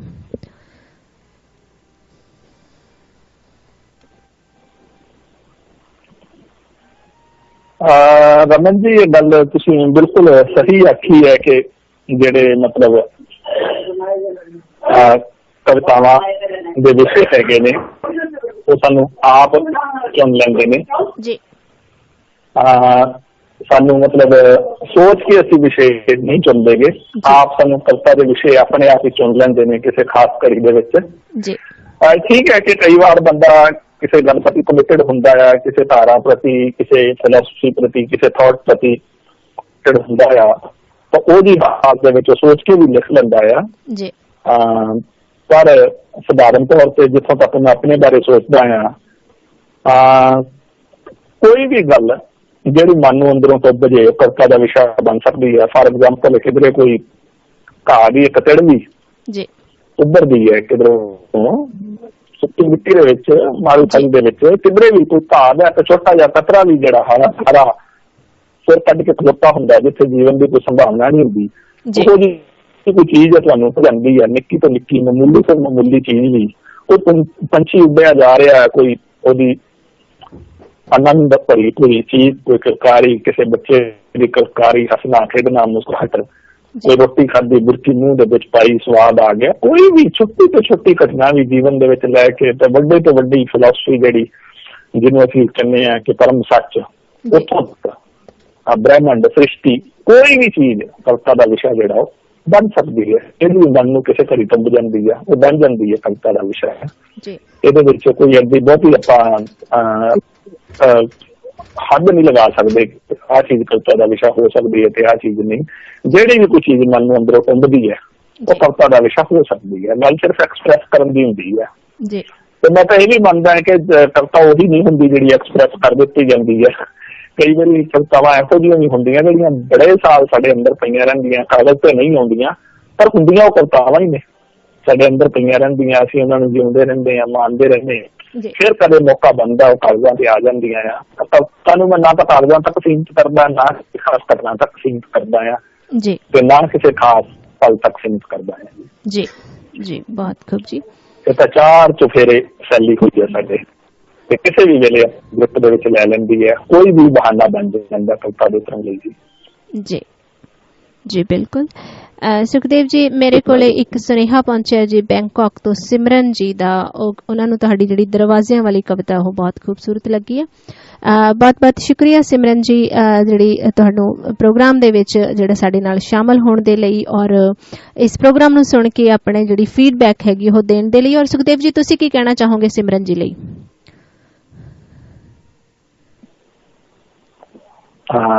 ਸ਼ੁਕਰੀਆ ਜੀ, ਪਹਿਲਾਂ ਤਾਂ ਵਕਤ ਕੱਢਿਆ ਤੁਸੀਂ, ਕਵਿਤਾ ਲਈ ਵਕਤ ਕੱਢਿਆ, ਪ੍ਰੋਗਰਾਮ ਲਈ ਵਕਤ ਕੱਢਿਆ। ਆਪਾਂ ਇੱਕ ਦੂਜੇ ਦੇ ਕਦੇ ਰੂਬਰੂ ਨਹੀਂ ਹੋਏ ਪਰ ਇਹ ਇੱਕ ਰਿਸ਼ਤਾ ਹੈ ਜਿਹੜਾ ਆਪਾਂ ਨੂੰ ਜੋੜ ਰਿਹਾ, ਇਸ ਰਿਸ਼ਤੇ ਦੀ ਖਾਤਰ ਤੁਸੀਂ ਵਕਤ ਕੱਢਿਆ। ਮੈਂ ਬਹੁਤ ਸ਼ੁਕਰਗੁਜ਼ਾਰ ਹਾਂ ਤੁਹਾਡਾ ਸਿਮਰਨ ਜੀ ਕਿ ਤੁਸੀਂ ਇਸ ਲਈ ਸਭ ਲਈ ਆਪਣਾ ਵਕਤ ਕੱਢਿਆ, ਕੁਝ ਕੀਮਤੀ ਘੜੀਆਂ ਕੱਢੀਆਂ ਔਰ ਉਹਦਾ ਆਨੰਦ ਮਾਣਦੇ ਹੋ। ਬੜੀ ਖੁਸ਼ੀ ਦੀ ਗੱਲ ਹੈ। ਜੁੜੇ ਰਹੋ ਏਦਾਂ ਜੀ। ਬਣਿਆ ਰਹੇ ਏਦਾਂ ਜੀ। ਬਹੁਤ ਬਹੁਤ ਸ਼ੁਕਰੀਆ ਸਿਮਰਨ ਜੀ, ਸੁਖਦੇਵ ਜੀ। ਤੇ ਗੱਲਬਾਤ ਨੂੰ ਅੱਗੇ ਤੋਰਦੇ ਹਾਂ ਜੀ। ਸੁਖਦੇਵ ਜੀ, ਤੁਸੀਂ ਪ੍ਰੋਗਰਾਮ ਦੇ ਦੌਰਾਨ ਦੱਸਿਆ ਸੀ ਕਿ ਤੁਸੀਂ ਬਹੁਤ ਸਾਹਿਤ ਪੜ੍ਹਿਆ ਹੈ, ਮਤਲਬ ਕਾਫੀ ਹੱਦ ਤੱਕ ਤੁਸੀਂ ਰੁਚਿਤ ਰਹੇ ਹੋ ਸਾਹਿਤ ਪੜ੍ਹਨ ਦੇ ਵੱਲ ਬਚਪਨ ਤੋਂ ਲੈ ਕੇ ਹੁਣ ਤੱਕ। ਤੇ ਮੈਂ ਜਾਣਨਾ ਚਾਹੂੰਗੀ ਵੀ ਕਿਸ ਤਰ੍ਹਾਂ ਦਾ ਸਾਹਿਤ ਹੈ ਜਿਹੜਾ ਤੁਹਾਨੂੰ ਪੜ੍ਹਨਾ ਵਧੀਆ ਲੱਗਦਾ ਹੈ?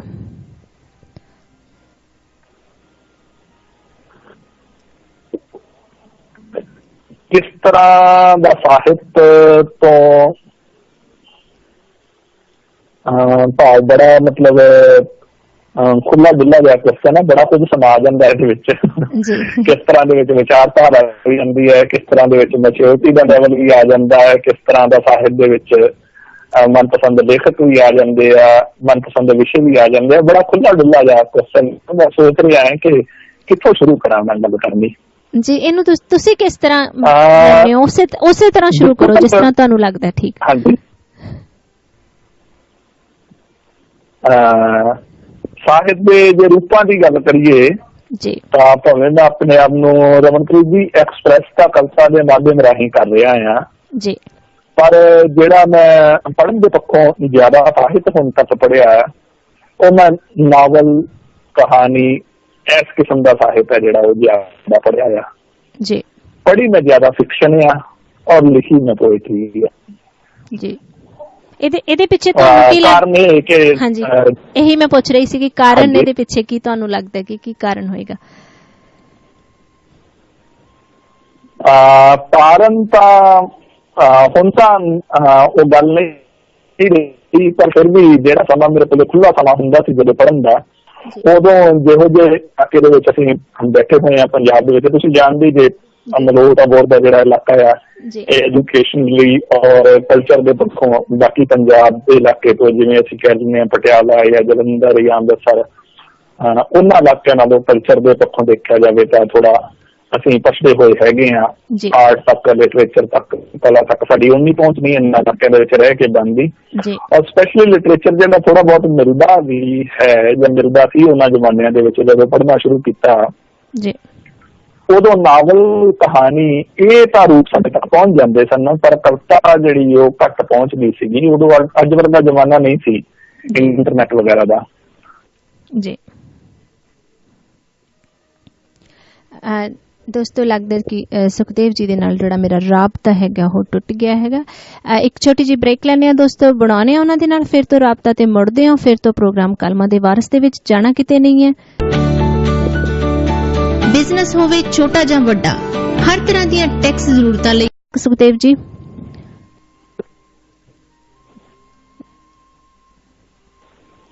ਸ਼ੁਕਰੀਆ ਜੀ ਰਮਨ जी। और ਜਿਹੜੀ शुक्रिया रमनप्रीत जी। ਬਹੁਤ ਯੂ ਆਰ ਵੈਲਕਮ ਅਗੇਨ ਜੀ। ਤੇ ਉਸ ਦੇ ਵਿੱਚ ਜਿਹੜੀ ਆਪਾਂ ਗੱਲ ਕਰ ਰਹੇ ਸੀ, ਜਿਹੜਾ ਸਵਾਲ ਮੈਂ ਤੁਹਾਡੇ ਤੋਂ ਪੁੱਛਿਆ ਸੀ, ਜੇ ਤੁਹਾਨੂੰ ਯਾਦ ਹੋਏਗਾ ਤਾਂ ਜਿੱਥੋਂ ਤੁਸੀਂ ਗੱਲ ਨੂੰ ਸਾਡੀ ਜਿਹੜੀ ਕਾਲ ਡਿਸਕਨੈਕਟ ਹੋਈ ਉੱਥੋਂ ਹੀ ਆਪਣੀ ਗੱਲ ਦੁਬਾਰਾ ਸ਼ੁਰੂ ਕਰੋ। ਆਪਾਂ ਗੱਲ ਕਰ ਰਹੇ ਸੀ ਕਿ ਜਿਹੜੀ ਕਿਸ ਤਰ੍ਹਾਂ ਦਾ ਸਾਹਿਤ ਪੜ੍ਹਨਾ ਸ਼ੁਰੂ ਕੀਤਾ, ਔਰ ਤੁਸੀਂ ਦੱਸ ਰਹੇ ਸੀ ਕਿ ਤੁਸੀਂ ਫਿਕਸ਼ਨ ਜਿਹੜੀ ਉਹ ਕਿਉਂ ਪੜ੍ਹਨੀ ਸ਼ੁਰੂ ਕੀਤੀ ਜਾਂ ਕਿਉਂ ਸਭ ਤੋਂ ਪਹਿਲਾਂ ਤੁਸੀਂ ਫਿਕਸ਼ਨ ਪੜ੍ਹੀ ਜੀ। हाँ जी, उस समय दौरान जिवें मैं गल की कि पहला तो आर्मियां ਵੱਖ-ਵੱਖ फॉर्म्स उन्हां तक साडी पहुंच नहीं थी इन्हां इलाकों च बैठिया हुंदी। अज वांग ग्लोबलाइजेशन का जमाना है नहीं सी उदों जी, सार नहीं सी साडी ग्लोबलाइजेशन में। और दूसरे ਜਿਹੜੇ भी ਸਾਡੇ ਕੋਲੇ ਸਾਹਿਤ ਦੇ ਕਈ ਬੁੱਕਸ ਪਹੁੰਚ ਜਾਂਦੀਆਂ ਸਨ ਲਾਇਬ੍ਰੇਰੀਜ਼ ਦੇ ਵਿੱਚ ਜਾਂ ਬੁੱਕ ਸ਼ਾਪਸ ਦੇ ਉੱਪਰ, ਉਹਨਾਂ ਦੇ ਵਿੱਚ ਜਿਹੜੀ ਜ਼ਿਆਦਾਤਰ ਲਿਟਰੇਚਰ ਹੁੰਦਾ ਸੀ ਉਹ ਨਾਵਲ ਜਾਂ ਕਹਾਣੀ ਇਸ ਕਿਸਮ ਦਾ ਹੁੰਦਾ ਸੀ ਜੀ। ਇਸ ਕਰਕੇ ਕਵਿਤਾ ਜਿਹੜੀ ਨਵੀਂ ਕਵਿਤਾ, ਲੇਟੈਸਟ ਕਵਿਤਾ, ਪੰਜਾਬੀ ਦੇ ਵਿੱਚ ਨਵੀਂ ਲਿਖੀ ਜਾ ਰਹੀ ਕਵਿਤਾ ਜਾਂ ਹੋਰ ਵੱਖ-ਵੱਖ ਭਾਸ਼ਾਵਾਂ ਵਿੱਚ ਲਿਖੀ ਜਾ ਰਹੀ ਕਵਿਤਾ ਤਾਂ ਖੈਰ ਅਜੇ ਵੀ ਨਹੀਂ ਮਿਲਦੀ ਸਾਨੂੰ ਇਲਾਕਿਆਂ ਦੇ ਵਿੱਚ ਬੈਠੇ ਹਾਂ ਜੀ। ਉਹਦੇ ਲਈ ਸਾਨੂੰ ਇੰਟਰਨੈਟ ਜਾਂ ਹੋਰ ਦੂਸਰੇ ਸ਼ਹਿਰਾਂ ਤੇ ਵੱਡੇ ਸ਼ਹਿਰਾਂ ਤੇ ਜ਼ਿਆਦਾ ਡਿਪੈਂਡ ਕਰਨਾ ਪੈਂਦਾ ਆ ਜੀ। ਇਸ ਕਰਕੇ ਉਦੋਂ ਫਿਰ ਜੋ ਮਿਲਦਾ ਸੀਗਾ ਪੜ੍ਹ ਲਈਦਾ ਸੀਗਾ। ਤਾਂ ਉਹ ਚੀਜ਼ਾਂ ਜਿਹੜੀਆਂ ਪੜ੍ਹਨ ਦੇ ਉਦੋਂ ਖੁੱਲ੍ਹਾ ਸਮਾਂ ਹੁੰਦਾ ਸੀ ਪੜ੍ਹਨ ਲਈ। ਉਸ ਤੋਂ ਬਾਅਦ ਜਿਵੇਂ ਜਿਵੇਂ ਜ਼ਿੰਦਗੀ ਦੇ ਵਿੱਚ ਹੌਸਲੇ ਵੱਧਦੇ ਗਏ, ਕਾਰੋਬਾਰੀ ਰੁਝੇਵੇਂ, ਤਾਂ ਉਹਨਾਂ ਕਰਕੇ ਨੌਕਰੀ ਕਰਕੇ ਪਰਿਵਾਰ ਕਰਕੇ ਕੁਝ ਸਮਾਂ ਹੁਣ ਉਹਨਾਂ ਨਹੀਂ ਮਿਲ ਪਾਉਂਦਾ। ਪਰ ਉਹਦੇ ਬਾਵਜੂਦ ਵੀ ਇੱਕ ਝੁਕਾਅ ਉੱਧਰ ਬਣ ਗਿਆ। ਤਾਂ ਪੜ੍ਹਨ ਦੇ ਪੱਖੋਂ ਅਜੇ ਵੀ ਜਿਹੜੀ ਫਿਕਸ਼ਨ ਹੈ, ਫਿਲਾਸਫੀ ਹੈ, ਵਾਰਤਕ ਹੈ, ਉਹ ਬਹੁਤ ਆਨੰਦ ਦਿੰਦੀ ਹੈ ਕਵਿਤਾ ਵਾਂਗੀ। ਤਾਂ ਪੜ੍ਹਿਆ ਜ਼ਿਆਦਾ ਹੁਣ ਤੱਕ ਟੋਟਲ ਜੇ ਦੇਖਿਆ ਜਾਵੇ ਤਾਂ ਫਿਕਸ਼ਨ, ਪ੍ਰੋਜ਼, ਫਿਲਾਸਫੀ ਇਹ ਚੀਜ਼ਾਂ ਜ਼ਿਆਦਾ ਪੜ੍ਹੀਆਂ ਨੇ। ਔਰ ਐਕਸਪ੍ਰੈਸ ਕਰਨ ਲਈ ਆਪਣੇ ਆਪ ਨੂੰ ਜਿਹੜਾ ਮਾਧਿਅਮ ਮੈਂ ਚੁਣਿਆ ਉਹ ਕਵਿਤਾ ਦਾ ਚੁਣਿਆ। ਇਹ ਗੱਲ ਹੁਣ ਨਹੀਂ ਲਾਗੂ ਹੁੰਦੀ, ਪਰ ਪਹਿਲਾਂ ਤੋਂ ਸ਼ੁਰੂ ਤੋਂ ਕੁਝ ਭਾਵ ਬਣ ਗਿਆ, ਥੋੜਾ ਬਹੁਤ ਪ੍ਰਭਾਵਿਤ ਕਰਦਾ ਆ ਅਜੇ ਵੀ ਹੁਣ ਵੀ ਜੀ। ਔਰ ਕਿਹੜੇ ਦੂਸਰੀ ਗੱਲ ਜਿਹੜੀ ਹੈ ਹਾਂਜੀ ਰਮਨ ਜੀ, ਜੋ ਤੁਸੀਂ ਪੁੱਛਿਆ ਕਿ ਕਿਸ ਕਿਸਮ ਦਾ ਸਾਹਿਤ ਜਿਹੜਾ ਪ੍ਰਭਾਵਿਤ ਕਰਦਾ ਆ, ਤਾਂ ਦੂਸਰੀ ਗੱਲ ਮੈਂ ਤੁਹਾਨੂੰ ਕਿਹਾ ਸੀ ਕੁਛ ਬੜਾ ਖੁੱਲ੍ਹਾ ਡੁੱਲਾ ਆ, ਇਹ ਤਾਂ ਫਾਰਮ ਦੀ ਗੱਲ ਆ ਗਈ। ਉਸ ਤੋਂ ਬਾਅਦ ਜੇ ਅਸੀਂ ਗੱਲ ਕਰੀਏ ਕਵਿਤਾ ਦੇ ਵਿੱਚੋਂ, ਤਾਂ ਕਵਿਤਾ ਦੇ ਵਿੱਚੋਂ ਮਾਡਰਨ ਪੋਇਟਰੀ ਹੈ ਜਿਹੜੀ ਉਹ ਬਹੁਤ ਪ੍ਰਭਾਵਿਤ ਕਰਦੀ ਹੈ ਮੈਨੂੰ। ਪੰਜਾਬੀ ਦੇ ਵਿੱਚ ਇਸ ਸਮੇਂ ਬਹੁਤ ਖੂਬਸੂਰਤ ਪੋਇਟਰੀ ਹੈ ਜਿਹੜੀ ਉਹ ਲਿਖੀ ਜਾ ਰਹੀ ਹੈ। ਉਹ ਦੂਸਰੀਆਂ ਭਾਸ਼ਾਵਾਂ ਦੇ ਵਿੱਚੋਂ ਹੁਣ ਅਨੁਵਾਦ ਹੋ ਕੇ ਸਾਨੂੰ ਬਹੁਤ ਕਮਾਲ ਦੀਆਂ ਪੁਸਤਕਾਂ ਨੇ ਜਿਹੜੀਆਂ ਉਹ ਮਿਲ ਜਾਂਦੀਆਂ ਨੇ। ਇੰਟਰਨੈਟ ਹੈ ਜਿਹੜਾ ਉਹ ਪੂਰੀ ਦੁਨੀਆ ਦੇ ਜਿਹੜਾ ਸਾਹਿਤ ਹੈ ਉਹ ਸਾਡੇ ਸਾਹਮਣੇ ਖੋਲ ਦਿੰਦਾ ਆ ਜੀ। ਤਾਂ ਇਸ ਤਰੀਕੇ ਨਾਲ ਹੁਣ ਮਾਡਰਨ ਪੋਇਟਰੀ ਹੈ ਜਿਹੜੀ ਉਹ ਬਹੁਤ ਪ੍ਰਭਾਵਿਤ ਕਰਦੀ ਹੈ ਮੈਨੂੰ ਜੀ। ਗੁਲਜ਼ਾਰ ਸਾਹਿਬ ਔਰ ਸਾਡੇ ਸੁਖੀ ਪਾਤਰ ਸਾਹਿਬ ਹੈ ਪੰਜਾਬੀ ਪੋਇਟਰੀ ਦੇ ਵਿੱਚ, ਡਾਕਟਰ ਜਗਤਾਰ, ਵੱਡੇ ਨਾਮ ਹੈਗੇ ਨੇ ਜੀ। ਹੋਰ ਮਾਡਰਨ ਪੋਇਟਸ ਦੇ ਵਿੱਚ ਸਾਡੇ ਗੁਰਪ੍ਰੀਤ ਜੀ ਹੈਗੇ ਨੇ, ਸਤੀਸ਼ ਕੁਮਾਰ ਜੀ ਸਨ, ਅਮਰਜੀਤ ਚੰਦਨ, ਔਰ ਇਹਨਾਂ ਦੇ ਇਲਾਵਾ ਨਵਤੇਜ ਪਾਰਵਤੀ, ਅਜਮੇਰ ਰੋਡੇ, ਹੋਰ ਬਹੁਤ ਸਾਰੇ ਜਿਨ੍ਹਾਂ ਦੇ ਸਾਰਿਆਂ ਦੇ ਨਾਮ ਇੱਥੇ ਲੈਣੇ ਸੰਭਵ ਨਹੀਂ ਹੁੰਦੇ ਗੇ ਕਿਸੇ ਗੱਲਬਾਤ ਕਰਦੇ ਆ। ਉਹ ਸਾਰੇ ਲੋਕ ਮਤਲਬ ਉਹ ਮੈਨੂੰ ਖਾਸ ਤੌਰ ਤੇ ਪ੍ਰਭਾਵਿਤ ਕਰਦੇ ਨੇ ਜੀ। ਇਹ ਪੋਇਟਰੀ ਦੇ ਰਚਨਾਕਾਰ ਦੇ ਕਵਿਤਾ ਦੇ ਵਿੱਚੋਂ ਜੀ। ਹੋਰ ਬਹੁਤ ਸਾਰੇ ਮਾਈਕਲ ਬਲਕ ਹੈ, ਇੰਗਲਿਸ਼ ਪੋਇਟ ਨੇ, ਯਹੂਦਾ ਐਮੀਖਾਈ ਹੈਗੇ ਨੇ ਜੀ, ਕਵੀ ਇਸਰਾਈਲ ਦੇ, ਉਹਨਾਂ ਦੀ ਪੋਇਟਰੀ ਬਹੁਤ ਜ਼ਿਆਦਾ ਪ੍ਰਭਾਵਿਤ ਕਰਦੀ ਹੈ ਮੈਨੂੰ ਜੀ। ਔਰ ਕੋਈ ਖਾਸ ਪੁਸਤਕਾਂ ਜਿਹੜੀਆਂ ਤੁਹਾਨੂੰ ਬਹੁਤ ਜ਼ਿਆਦਾ ਜਿਨ੍ਹਾਂ ਨੇ ਪ੍ਰਭਾਵਿਤ ਕੀਤਾ ਹੋਵੇ, ਜਿਹੜੀਆਂ ਤੁਹਾਨੂੰ ਬਹੁਤ ਤੁਹਾਡੇ ਦਿਲ ਦੇ ਕਰੀਬ ਹੋਣ ਜਾਂ ਤੁਸੀਂ ਬਾਰ-ਬਾਰ ਪੜ੍ਹਨਾ ਚਾਹੁੰਦੇ ਹੋ? ਪੁਸਤਕਾਂ ਮੈਂ ਜਿਵੇਂ ਤੁਹਾਨੂੰ ਹੁਣ ਦੱਸਿਆ ਹੈ ਕਿ ਮੈਨੂੰ ਪੋਇਟਰੀ ਦੇ ਪੱਖ ਤੋਂ ਦੇਖਿਆ ਜਾਵੇ ਤਾਂ ਇਹਨਾਂ ਸਾਰੇ ਰਚਨਾਕਾਰਾਂ ਦੀਆਂ ਜਿਹੜੀਆਂ ਹੈਗੀਆਂ ਨੇ ਪੁਸਤਕਾਂ ਉਹ ਮੈਨੂੰ ਬਹੁਤ ਪ੍ਰਭਾਵਿਤ ਕਰਦੀਆਂ ਨੇ। ਪਰ ਫਿਰ ਵੀ ਕੁਝ ਕਿਤਾਬਾਂ ਜਿਨ੍ਹਾਂ ਨੂੰ ਮੈਂ ਵਾਰ-ਵਾਰ ਪੜ੍ਹਦਾ ਤੇ ਜਿਨ੍ਹਾਂ ਦੇ ਆਨੰਦ ਲੈਂਦਾ ਆ, ਉਹਨਾਂ ਦੇ ਵਿੱਚੋਂ ਦੇਖਿਆ ਜਾਵੇ ਤੇ ਇੱਕ ਤਾਂ ਓਸ਼ੋ ਰਜਨੀਸ਼ ਨੇ। ਓਸ਼ੋ ਦੀਆਂ ਕਿਤਾਬਾਂ ਮੈਨੂੰ ਬੜੀਆਂ ਪਸੰਦ ਨੇ, ਭਾਵੇਂ ਕਿਤੇ ਉਹਨਾਂ ਨੇ ਪ੍ਰਵਚਨ ਨੇ, ਪਰ ਮੈਨੂੰ ਉਹ ਸ਼ੁੱਧ ਕਵਿਤਾ ਲੱਗਦੇ ਨੇ, ਪਿਓਰ ਪੋਇਟਰੀ ਜੀ, ਸ਼ਬਦ ਦੀਆਂ ਕੁਟੰਦਰੀਆਂ, ਉਹਨਾਂ ਨੂੰ ਪੜ੍ਹਨਾ ਮੈਨੂੰ ਬੜਾ ਪਸੰਦ ਆ। ਫਿਕਸ਼ਨ ਦੇ ਵਿੱਚੋਂ ਦੇਖਾਂ ਤਾਂ ਕਾਮੂ ਦੀਆਂ ਆਊਟਸਾਈਡਰ ਔਰ ਪਲੇਗ, ਇਹ ਬੜੀਆਂ ਪਸੰਦ ਮੈਨੂੰ। ਵਾਰ-ਵਾਰ ਇਹੋ ਜਿਹੀਆਂ ਕਿਤਾਬਾਂ ਜਿਹੜੀਆਂ ਪੜ੍ਹਨੀਆਂ ਚਾਹੁੰਦਾ ਆ। ਗੈਬਰੀਅਲ ਗਾਰਸੀਆ ਹੈ। ਗੈਬਰੀਅਲ ਗਾਰਸੀਆ ਦੀ ਪੁਸਤਕ 100 Years of Solitude, ਜੀ ਉਹ ਬੜੀ ਪਸੰਦ, ਮੇਰੀਆਂ ਪਸੰਦੀਦਾ ਕਿਤਾਬਾਂ ਦੇ ਵਿੱਚੋਂ ਆ। ਹੋਰ ਦੇਖੀਏ ਤਾਂ ਨੀਚੇ ਦੀ ਜ਼ਰਤੂਸਤਰ ਨੇ ਕਿਹਾ ਸੀ, ਔਰ ਆਪਣੇ ਇਸੇ ਕਿਸਮ ਦੀ ਪੁਸਤਕ ਹੈ ਮੀਰਦਾਦ ਦੀ ਪੁਸਤਕ, ਮਿਖਾਇਲ ਨਈਮੀ ਦੀ ਖਲੀਲ ਜਿਬਰਾਨ ਦੀ ਪੈਗੰਬਰ ਆ, ਔਰ ਰਿਚਰਡ ਬਾਥ ਦੀ ਹੈਗੀ ਆ ਜੋਨਾਥਨ ਲਿਵਿੰਗਸਟਨ ਸੀਗਲ।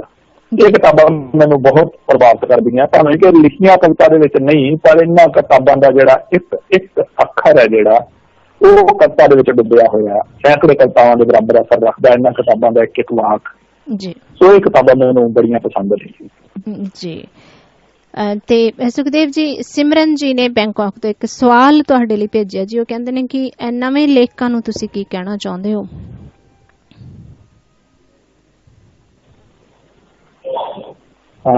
ਨਵੇਂ ਲੇਖਕਾਂ ਨੂੰ ਤਾਂ ਮਤਲਬ ਇਹ ਗੱਲਾਂ ਕਹਿਣ ਕਵਾਉਂਦੀਆਂ ਘੱਟ ਹੁੰਦੀਆਂ ਰਮਨਪ੍ਰੀਤ ਜੀ, ਮਹਿਸੂਸ ਕਰਨ ਦੀਆਂ ਜ਼ਿਆਦਾ ਹੁੰਦੀਆਂ।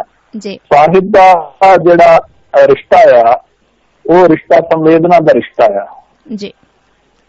ਉਹ ਭਾਵੇਂ ਇੱਕ ਪਾਠਕ ਦਾ ਦੂਜੇ ਪਾਠਕ ਨਾਲ ਹੋਵੇ, ਇੱਕ ਰਚਨਾਕਾਰ ਦਾ ਆਪਣੇ ਪਾਠਕ ਨਾਲ ਹੋਵੇ, ਜਾਂ ਇੱਕ ਰਚਨਾਕਾਰ ਦਾ ਦੂਜੇ ਰਚਨਾਕਾਰ ਨਾਲ ਹੋਵੇ, ਰਚਨਾਕਾਰ ਦਾ ਸਮਾਜ ਨਾਲ ਹੋਵੇ। ਜੋ ਵੀ ਰਿਸ਼ਤਾ ਹੈ, ਕਲਾ ਦਾ ਹੈ, ਸਾਹਿਤ ਦਾ ਹੈ, ਪੋਇਟਰੀ ਦਾ ਹੈ, ਇਹ ਸੰਵੇਦਨਾ ਦਾ ਰਿਸ਼ਤਾ ਆ। ਤਾਂ ਪਹਿਲੀ ਗੱਲ ਤਾਂ ਆਪਣੇ ਆਲੇ ਦੁਆਲੇ ਦੇ ਪ੍ਰਤੀ, ਆਪਣੇ ਆਪ ਦੇ ਪ੍ਰਤੀ ਵੱਧ ਸੰਵੇਦਨਸ਼ੀਲ ਹੋਣਾ, ਜਿੰਨਾ ਵੱਧ ਤੋਂ ਵੱਧ ਹੋ ਸਕੇ। ਔਰ ਦੂਸਰਾ, ਇਸ ਸੰਵੇਦਨਸ਼ੀਲਤਾ ਨੂੰ ਦੂਸਰਿਆਂ ਦੇ ਸਮਝਾਉਣ ਲਈ, ਐਕਸਪ੍ਰੈਸ ਕਰਨ ਲਈ, ਪ੍ਰਗਟ ਕਰਨ ਲਈ ਉਹਨੂੰ ਥੋੜਾ ਬਹੁਤ ਕਰਾਫਟ ਦੇ ਪੱਖੋਂ ਵੀ ਹੱਥ ਜਮਾਈ ਕਰਨੀ ਪੈਂਦੀ ਹੈ। ਉਹਦੇ ਲਈ ਇਹ ਕਿ ਸਾਡੇ ਜਿਹੜੇ ਨਵੇਂ ਰਚਨਾਕਾਰ ਨੇ ਉਹ ਵੱਧ ਤੋਂ ਵੱਧ ਪੜ੍ਹਨ, ਜਿੰਨਾ ਹੋ ਸਕੇ ਚੰਗਾ ਸਾਹਿਤ ਪੜ੍ਹਨਾ ਵੀ, ਚੰਗਾ ਸਾਹਿਤ ਲਿਖਣ ਲਈ ਚੰਗਾ ਸਾਹਿਤ ਪੜ੍ਹਿਆ ਜਾਣਾ ਵੀ ਜ਼ਰੂਰੀ ਹੁੰਦਾ ਹੈ, ਕਿਉਂਕਿ ਉਹ ਸਾਨੂੰ ਇੰਸਪਾਇਰ ਕਰਦਾ ਆ। ਦੂਜੇ ਸਾਨੂੰ ਕਰਾਫਟ ਦੇ ਪੱਖੋਂ ਵੀ ਥੋੜਾ ਮਜ਼ਬੂਤ ਵਧੀਆ ਤਰੀਕੇ ਨਾਲ ਐਕਸਪ੍ਰੈਸ ਕਰਨ ਲਈ ਇਹ ਚੰਗਾ ਸਾਹਿਤ ਜਿਹੜਾ ਪੜ੍ਹਿਆ ਜਾਣਾ ਜ਼ਰੂਰੀ ਹੁੰਦਾ। ਤੇ ਲਿਖਣ ਵੱਲ ਬਹੁਤਾ ਜ਼ਿਆਦਾ ਧਿਆਨ ਦੇਣ ਦੀ ਬਜਾਏ ਪਹਿਲਾ ਧਿਆਨ ਹੈ ਜਿਹੜਾ ਉਹ ਸੰਵੇਦਨਾ ਵੱਲ ਔਰ ਫਿਰ ਪੜ੍ਹਨ ਵੱਲ, ਚੰਗਾ ਸਾਹਿਤ ਪੜ੍ਹਨ ਵੱਲ ਫੋਕਸ ਕਰਨਾ ਚਾਹੀਦਾ।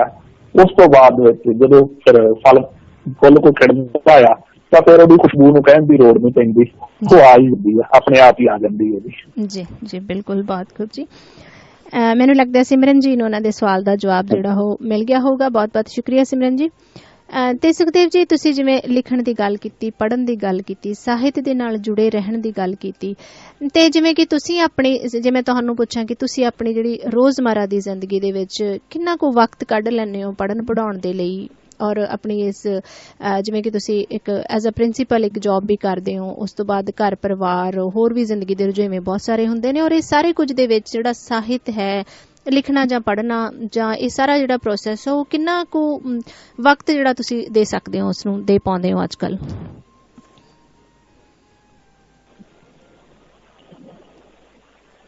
ਸਾਹਿਤ ਦੇ ਪੜ੍ਹਨ ਲਈ ਹੁਣ ਪਰਿਵਾਰਕ ਰੁਝੇਵਿਆਂ ਦੇ ਵਿੱਚ ਜੌਬ ਦੇ ਨਾਲ ਉਹਨਾਂ ਸਮਾਂ ਤਾਂ ਨਹੀਂ ਨਿਕਲ ਪਾਉਂਦਾ ਜਿੰਨਾ ਪਹਿਲਾਂ ਕੱਢ ਲਈਦਾ ਸੀਗਾ ਜਦੋਂ ਰੁਝੇਵੇਂ ਘੱਟ ਸਨ ਜਾਂ ਜਦੋਂ ਸਟੂਡੈਂਟ ਲਾਈਫ ਸੀ। ਪਰ ਫਿਰ ਵੀ ਕੋਸ਼ਿਸ਼ ਕਰੀਦੀ ਹੈ ਸਮਾਂ ਕੱਢਣ ਦੀ, ਔਰ ਕੋਸ਼ਿਸ਼ ਕਰੀਦੀ ਹੈ ਕਿ ਹਫ਼ਤੇ 10 ਦਿਨਾਂ ਦੇ ਵਿੱਚ ਕੋਈ ਇੱਕ ਅੱਧੀ ਚੰਗੀ ਕਿਤਾਬ ਹੈ ਜਿਹੜੀ ਉਹਦੀ ਸਾਰੀ ਨਿਕਾਦਤ ਚੱਲੀ ਜ਼ਰੂਰ ਪੜ੍ਹ ਲਈਏ। ਪਿੱਛੇ ਜੇ ਸੁੰਦਰ ਸਿੰਘ ਨੂਰ ਦੀਆਂ 3-4 ਕਿਤਾਬਾਂ ਨੇ ਇਕੱਠੀਆਂ ਉਹ ਪੜ੍ਹੀਆਂ ਨੇ। ਇਸ ਤਰ੍ਹਾਂ ਇੱਕ ਕਿਤਾਬ ਦੇ ਵਿੱਚ ਹੀ ਉਹ ਮਿਲ ਗਈਆਂ ਮੈਨੂੰ, ਤੇ ਮਹੀਨੇ 20 ਦਿਨ ਦੇ ਵਿੱਚ ਉਹ ਕਿਤਾਬਾਂ ਜਿਹੜੀਆਂ ਪੜ੍ਹੀਆਂ ਗਈਆਂ। ਇਸ ਤਰੀਕੇ ਨਾਲ ਕੋਸ਼ਿਸ਼ ਹੁੰਦੀ ਹੈ ਕਿ ਕੋਈ ਨਾ ਕੋਈ ਚੰਗੀ ਚੀਜ਼ ਹੱਥ ਦੇ ਵਿੱਚ ਆਵੇ ਤਾਂ ਫਿਰ ਵਕਤ ਹੈ ਜਿਹੜਾ ਉਹ ਕੱਢ ਲਿਆ ਜਾਂਦਾ। ਜ਼ਬਰਦਸਤੀ ਕਿਤਾਬ ਆਪਣੇ ਆਪ ਕਢਵਾ ਲੈਂਦੀ ਹੈ ਜੀ। ਚੰਗੀ ਕਿਤਾਬ ਹੱਥ ਦੇ ਵਿੱਚ ਹੋਵੇ ਤਾਂ ਆਪ ਨੂੰ ਕੋਸ਼ਿਸ਼ ਕਰਨੀ ਪੈਂਦੀ। ਕਿਤਾਬ ਕਹਿੰਦੀ ਹੈ ਕਿ ਮੈਨੂੰ ਤੁਸੀਂ ਛੁੱਟੀ ਲੈ ਕੇ ਵੀ ਪੜ੍ਹੋ, ਜਿਵੇਂ ਮਰਜ਼ੀ ਪੜ੍ਹੋ, ਪਰ ਪੜ੍ਹੋ। ਤੁਸੀਂ ਨਹੀਂ ਕਿਤਾਬ ਪੜ੍ਹਨੀ ਹੁੰਦੀ ਹੈ, ਫਿਰ ਕਿਤਾਬ ਆਪ ਹੀ ਸਵਾਰ ਹੋ ਜਾਂਦੀ ਹੈ, ਸੁਰਤੀ ਉੱਧਰ ਹੋ ਜਾਂਦੀ ਹੈ, ਤਾਂ ਫਿਰ ਕਿਵੇਂ ਨਾ ਕਿਵੇਂ ਵਕਤ ਕੱਢਿਆ ਹੀ ਜਾਂਦਾ ਜੀ।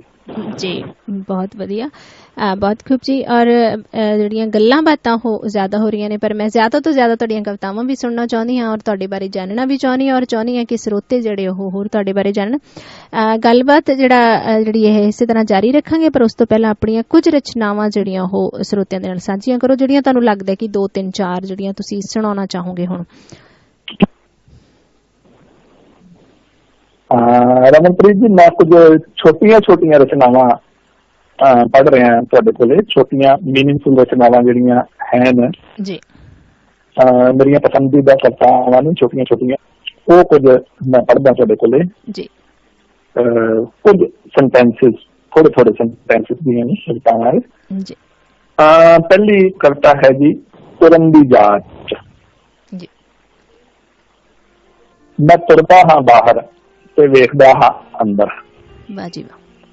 ਮੈਂ ਤੁਰਦਾ ਹਾਂ ਬਾਹਰ ਤੇ ਵੇਖਦਾ ਹਾਂ ਅੰਦਰ। ਮੈਂ ਤੁਰਦਾ ਹਾਂ ਅੰਦਰ ਤੇ ਭਟਕਦਾ ਹਾਂ ਬਾਹਰ। ਵਾਹ ਜੀ ਵਾਹ। ਮੈਂ ਤੁਰਦਾ ਹਾਂ ਅੰਦਰ ਤੇ ਭਟਕਦਾ ਹਾਂ ਬਾਹਰ। ਇੱਕ ਉਮਰ ਲੰਘ ਚੱਲੀ ਏ ਪਰ ਮੈਨੂੰ ਅਜੇ ਤੱਕ ਵੀ ਤੁਰਨ ਦੀ ਜਾਚ ਨਹੀਂ ਆਈ। ਇੱਕ ਉਮਰ ਲੰਘ ਚੱਲੀ ਏ ਪਰ ਮੈਨੂੰ ਅਜੇ ਤੱਕ ਵੀ ਤੁਰਨ ਦੀ ਜਾਚ ਨਹੀਂ ਆਈ। ਵਾਹ ਜੀ ਵਾਹ, ਵਾਹ ਜੀ ਵਾਹ, ਬਹੁਤ मीनिंगफुल कविता। दूसरा है जी, एक कविता है असीस जी। असीस। बिखड़ा रस्ता औजड़ पैंडा, हनेरियां रातां 100 सप सलूटी, असंख डर पाओ ते दूर है मंजिल। बिखड़ा रस्ता औजड़ पैंडा, हनेरियां रातां 100 सप सलूटी, असंख डर पाओ ते दूर है मंजिल। पर पुत्र ऐला दीवा ऐला बत्ती, पर पुत्र ऐला दीवा ऐला बत्ती, ते जीवन जोगिया चिन्ह अपने अंदर भी बाल लनी। ते जीवन जोगिया चिन्ह अपने अंदर भी बाल लनी। वाह जी, बहुत खूबसूरत। रमनप्रीत जी, शुक्रिया जी, शुक्रिया। एक है जी अलविदा जी। हे मेरे पुरखो, पालनहार पिता, पवित्र पुस्तको पूजनीक पुरोहितो। हे मेरे पुरखो, पालनहार पिता, पवित्र पुस्तको ते पूजनीक पुरोहितो, जान तो पहला दा नमन स्वीकार हो जे। जान तो पहला दा नमन स्वीकार हो जे। क्षमा करना, मैं जा रहा काली नदी की हित से जगदे हुए दीवे लभन। क्षमा करना, मैं जा रहा हाँ काली नदी की हित से जगदे हुए दीवे लभन। उस अख की तलाश विच भी जो इन्हां नूं तक सके, उस अख की तलाश विच भी जो इन्हां नूं तक सके। वाह जी वाह, वाह जी वाह, बहुत खूबसूरत। हाँ, है मैनूं बहुत पसंद है रमन जी, कविता मैंने छोटी जी लिखी हुई जी। ਉਹਦਾ ਨਾਮ ਹੈ ਜੀ ਚਾਨਣ ਜੀ। ਚਾਨਣ ਉਨਵਾਨ ਹੈ ਇਹਦਾ। ਦੀਵਾ ਜਗਦਾ ਹੈ ਤਨ ਹੁੰਦਾ ਹੈ ਜੀ। ਸ਼ਾਇਰ ਬੋਲਦਾ ਹੈ ਤਾਂ ਤਨਵੀਰ ਜਗਦੀ ਹੈ। ਵਾਹ ਜੀ। ਦੀਵਾ ਜਗਦਾ ਹੈ ਤਾਂ ਚਾਨਣ ਹੁੰਦਾ ਹੈ, ਸ਼ਾਇਰ ਬੋਲਦਾ ਹੈ ਤਾਂ ਤਨਵੀਰ ਜਗਦੀ ਹੈ, ਸੂਰਜ ਤਾਂ ਰੋਸ਼ਨੀ ਦਾ ਹੜ ਆਉਂਦਾ ਹੈ। ਪਰ ਸਾਰਾ ਹੀ ਚਾਨਣ ਬਾਹਰ ਤੋਂ ਆਵੇ ਇਹ ਵੀ ਕੋਈ ਚੰਗੀ ਗੱਲ ਨਹੀਂ। ਪਰ ਸਾਰਾ ਹੀ ਚਾਨਣ ਬਾਹਰ ਤੋਂ ਆਵੇ ਇਹ ਵੀ ਕੋਈ ਚੰਗੀ ਗੱਲ ਨਹੀਂ। वाह जी, बहुत खूबसूरत।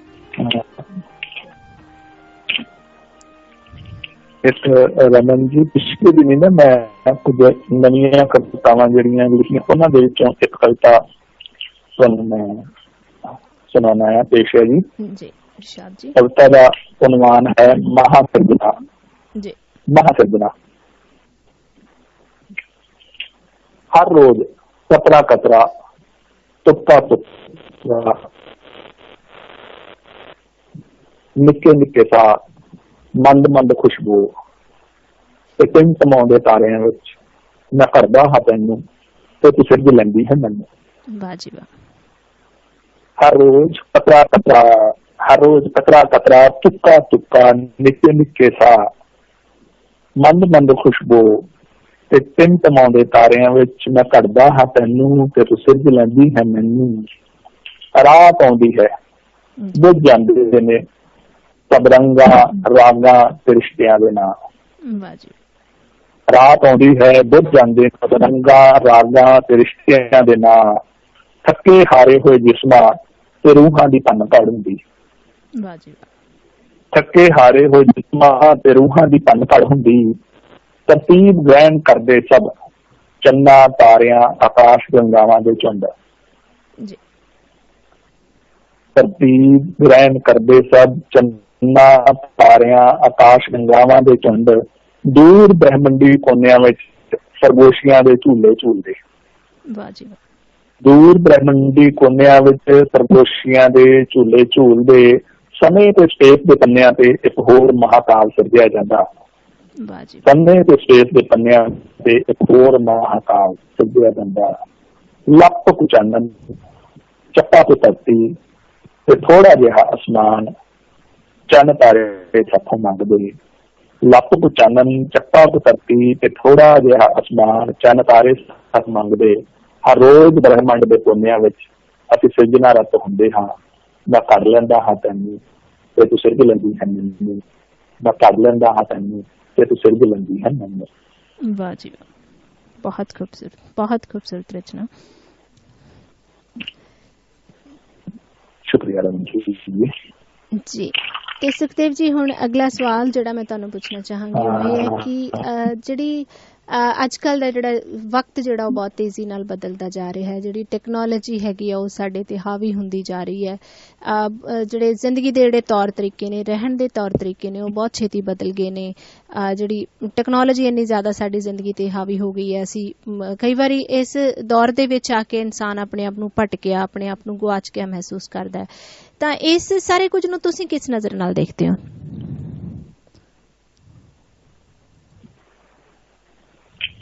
ਇਹ ਗੱਲ ਤੁਹਾਡੀ ਠੀਕ ਹੈ ਰਮਨਪ੍ਰੀਤ ਜੀ, ਬਿਲਕੁਲ ਸੱਚ ਆ। ਅੱਜ ਦਾ ਇਹ ਕਿ ਜਿਹੜੀ ਸਾਡੇ ਕੋਲ ਤੇਜ਼ ਤਰਾਰ, ਤੇਜ਼ ਰਫਤਾਰ ਅੱਜ ਕੱਲ ਦਾ ਜ਼ਮਾਨਾ ਹੈ, ਸਭ ਕੁਝ ਬੜੀ ਤੇਜ਼ੀ ਨਾਲ ਬਦਲ ਰਿਹਾ ਆ, ਬੜੀ ਤੇਜ਼ੀ ਨਾਲ ਰੂਪ ਲਟਾ ਰਿਹਾ। ਕੁਝ ਟੈਕਨੋਲੋਜੀ ਦਾ ਬਹੁਤ ਜ਼ਿਆਦਾ ਦਖਲ ਹੋ ਗਿਆ ਸਾਡੇ ਜੀਵਨ ਦੇ ਵਿੱਚ। ਪਰ ਜਿੱਥੋਂ ਤੱਕ ਕਵਿਤਾ ਦਾ ਸੰਬੰਧ ਆ ਜਾਂ ਸਾਹਿਤ ਦੇ ਹੋਰ ਵੀ ਦੂਸਰੇ ਰੂਪਾਂ ਦਾ ਸੰਬੰਧ ਆ, ਮੈਂ ਸਮਝਦਾ ਆ ਕਿ ਉਹਨਾਂ ਨੂੰ ਕਿਸੇ ਵੀ ਚੀਜ਼ ਤੋਂ, ਕਿਸੇ ਟੈਕਨੋਲੋਜੀ ਤੋਂ ਕੋਈ ਖਤਰਾ ਹੋਣਾ ਨਹੀਂ ਚਾਹੀਦਾ ਜੀ। ਕਾਰਨ ਇਹ ਕਿ ਅੱਜ ਤੋਂ ਸੈਂਕੜੇ ਸਾਲ ਪਹਿਲਾਂ ਵੱਲ ਅਸੀਂ ਮੁੜ ਕੇ ਦੇਖੀਏ ਤਾਂ ਉਦੋਂ ਲੋਕ ਜਿਹੜੀਆਂ ਚੀਜ਼ਾਂ ਨਾਲ ਜੁੜੇ ਹੋਏ ਸਨ, ਫਾਰ ਐਗਜ਼ਾਮਪਲ ਅਸੀਂ ਗੁਰਬਾਣੀ ਵੱਲ ਹੀ ਦੇਖਦੇ ਹਾਂ ਤਾਂ ਜੀ, ਗੁਰਬਾਣੀ ਦੀ ਜਿਹੜੀ ਵੈਲਿਊ ਅੱਜ ਤੋਂ ਸੈਂਕੜੇ ਸਾਲ ਪਹਿਲਾਂ ਸੀ, ਔਰ ਵੇਦਾਂ ਦੀ ਜਿਹੜੀ ਵੈਲਿਊ ਅੱਜ ਤੋਂ ਹਜ਼ਾਰਾਂ ਸਾਲ ਪਹਿਲਾਂ ਸੀ, ਉਹ ਵੀ ਕਵਿਤਾ ਦੀਆਂ ਫਾਰਮਸ ਨੇ, ਉਹ ਅੱਜ ਵੀ ਹੈ ਜੀ। ਅਸੀਂ ਸੈਂਕੜੇ ਸਾਲ ਪਹਿਲਾਂ ਵੀ ਉਹਨਾਂ ਦੇ ਸਾਹਮਣੇ ਸਿਰ ਝੁਕਾਉਂਦੇ ਤਾਂ ਅੱਜ ਵੀ ਝੁਕਾਉਂਦੇ ਆ। ਟੈਕਨੋਲੋਜੀ ਬਦਲ ਗਈ, ਬੈਲ ਗੱਡੀ ਤੋਂ ਜਹਾਜ਼ ਆ ਗਏ, ਸ਼ਿਪ ਆ ਗਏ, ਵੱਡੇ ਵੱਡੇ ਸਪੇਸ ਕ੍ਰਾਫਟ ਆ ਗਏ ਆ, ਪਰ ਅਸੀਂ ਉਦੋਂ ਵੀ ਉਹਨਾਂ ਸਾਹਮਣੇ ਸਿਰ ਝੁਕਾਉਂਦੇ ਸਾਂ ਤੇ ਅੱਜ ਵੀ ਉਹਨਾਂ ਚੀਜ਼ਾਂ ਦੇ ਸਾਹਮਣੇ ਸਿਰ ਝੁਕਾਉਂਦੇ ਆ। ਕਾਰਨ ਕੀ ਜੀ, ਉੱਥੇ ਸਾਨੂੰ ਕੁਝ ਸਾਰਥਕ ਲੱਭਦਾ ਆ। ਹਾਂਜੀ, ਤੋ ਇਸ ਤਰੀਕੇ ਨਾਲ ਜਿੰਨਾ ਚਿਰ ਕਵਿਤਾ ਸਾਰਥਕ ਦਿੰਦੀ ਹੈ ਕੁਝ, ਜਾਂ ਪੇਂਟਿੰਗ ਜਾਂ ਆਰਟ ਦਾ ਕੋਈ ਵੀ ਫਾਰਮ ਹੈ ਜਿਹੜੀ, ਉਹ ਮਨੁੱਖ ਨੂੰ ਕੁਝ ਨਾ ਕੁਝ ਸਾਰਥਕ ਦਿੰਦੀ ਹੈ ਜੀ, ਤਾਂ ਮਨੁੱਖ ਨੇ ਉੱਥੇ ਮੁੜ ਕੇ ਆਉਣਾ ਹੀ ਹੈ, ਉਹਨੂੰ ਕੋਈ ਖਤਰਾ ਨਹੀਂ। ਸਗੋਂ ਟੈਕਨੋਲੋਜੀ ਹੈ ਜਿਹੜੀ, ਟੈਕਨੋਲੋਜੀ ਤਾਂ ਇੱਕ ਵਧੇਰੇ ਲੋਕਾਂ ਤੱਕ ਪਹੁੰਚਣ ਦਾ, ਜ਼ਿਆਦਾ ਲੋਕਾਂ ਨਾਲ ਜੁੜਨ ਦਾ ਮਾਧਿਅਮ ਬਣ ਜਾਂਦੀ ਹੈ ਜੀ, ਬਿਲਕੁਲ। ਔਰ ਉਸ ਤਰੀਕੇ ਨਾਲ ਟੈਕਨੋਲੋਜੀ ਹੈ ਜਿਹੜੀ, ਉਹ ਕਿਸੇ ਵੀ ਚੀਜ਼ ਲਈ, ਜਿਵੇਂ ਸਾਇੰਸ ਲਈ ਫਾਇਦੇਮੰਦ ਹੈ, ਹੋਰ ਦੂਜੀਆਂ ਚੀਜ਼ਾਂ ਲਈ, ਐਜੂਕੇਸ਼ਨ ਲਈ ਫਾਇਦੇਮੰਦ ਹੈ ਟੈਕਨੋਲੋਜੀ, ਉਸੇ ਤਰੀਕੇ ਨਾਲ ਕਵਿਤਾ ਤੇ ਆਰਟ ਲਈ ਵੀ ਉਹਨੂੰ ਫਾਇਦੇਮੰਦ ਹੈ। ਮੈਨੂੰ ਵੀ ਲੱਗਦਾ ਕਿ ਕਵਿਤਾ ਜਾਂ ਇਹ ਠੀਕ ਹੈ ਕਿ ਕੁਝ ਸਾਡੇ ਕੋਲ ਜਿਹੜੇ ਸਮੇਂ ਦੇ ਲਿਹਾਜ਼ ਨਾਲ ਬਦਲਦੇ ਰਹਿੰਦੇ ਆ। ਉਦਾਹਰਨ ਵਜੋਂ ਅਸੀਂ ਦੇਖੀਏ, ਪਹਿਲਾਂ ਭੋਜ ਪੱਤਰਾਂ ਦੇ ਉੱਪਰ ਸਾਹਿਤ ਲਿਖਿਆ ਜਾਂਦਾ ਸੀ, ਕੰਪਿਊਟਰ ਲਿਖਿਆ ਜਾਂਦਾ, ਕਾਗਜ਼ ਤੇ ਲਿਖਿਆ ਜਾਂਦਾ, ਹੁਣ ਇੰਟਰਨੈਟ ਦੇ ਪੰਨਿਆਂ ਤੇ ਵੀ ਲਿਖਿਆ ਜਾ ਰਿਹਾ ਜੀ। ਉਹ ਇੱਕ ਜਿਹੜੀ ਚੀਜ਼ ਦੇ ਉੱਪਰ ਅਸੀਂ ਆਪਣੇ ਆਪ ਨੂੰ ਐਕਸਪ੍ਰੈਸ ਕਰ ਰਹੇ ਹਾਂ, ਉਹ ਠੀਕ ਹੈ ਬਦਲ ਰਹੀ ਹੈ, ਪਰ ਜਿਹੜੀ ਉਹਦੇ ਪਿੱਛੇ ਕਵਿਤਾ ਇੱਕ ਸੰਵੇਦਨਾ ਹੈ, ਉਹ ਸੈਂਕੜੇ ਸਾਲ ਪਹਿਲਾਂ ਵੀ ਉਹੀ ਸੀ ਤੇ ਅੱਜ ਵੀ ਉਹੀ ਹੈ।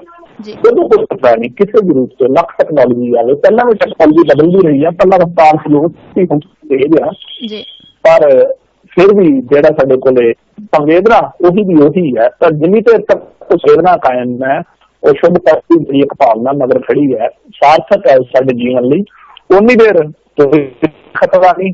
ਜੇ ਕੁਝ ਨਿਰਾਸ਼ਕ ਹੀ ਹੋ ਜਾਵੇ ਤਾਂ ਫਿਰ ਉਹਨੇ ਜਾਣਾ ਹੀ ਜਾਣਾ ਆ। ਸਾਰਥਕ ਵੱਲ ਮਨੁੱਖ ਆਪ ਮੁੜ ਕੇ ਆਊਗਾ, ਚੀਜ਼ਾਂ ਤੋਂ ਫੱਕ ਕੇ ਵੀ ਮੁੜ ਕੇ ਆਊਗਾ। ਉਹ ਮੈਨੂੰ ਨਹੀਂ ਲੱਗਦਾ ਕੋਈ ਖਤਰੇ ਵਾਲੀ ਕਿਸੇ ਵੀ ਗੱਲ ਹੈ ਜੀ। ਬਿਲਕੁਲ, ਬਹੁਤ ਖੂਬਸੂਰਤ ਜਵਾਬ ਤੁਹਾਡਾ ਜੀ। ਤੇ ਸੁਖਦੇਵ ਜੀ, ਇੱਕ ਸਫਲ ਰਚਨਾ ਤੁਸੀਂ ਕਿਸ ਨੂੰ ਮੰਨਦੇ ਹੋ? ਤੁਹਾਨੂੰ ਕਿਦੋਂ ਲੱਗਦਾ ਕਿ ਇਹ ਰਚਨਾ ਜਿਹੜੀ ਇੱਕ ਸਫਲ ਹੈ, ਵਧੀਆ ਹੈ, ਜਾਂ ਆਪਾਂ ਕਹੀਏ ਵੀ ਉਹਦੇ ਲਈ ਕੀ ਪਰਿਭਾਸ਼ਾ ਹੈ ਤੁਹਾਡੀ?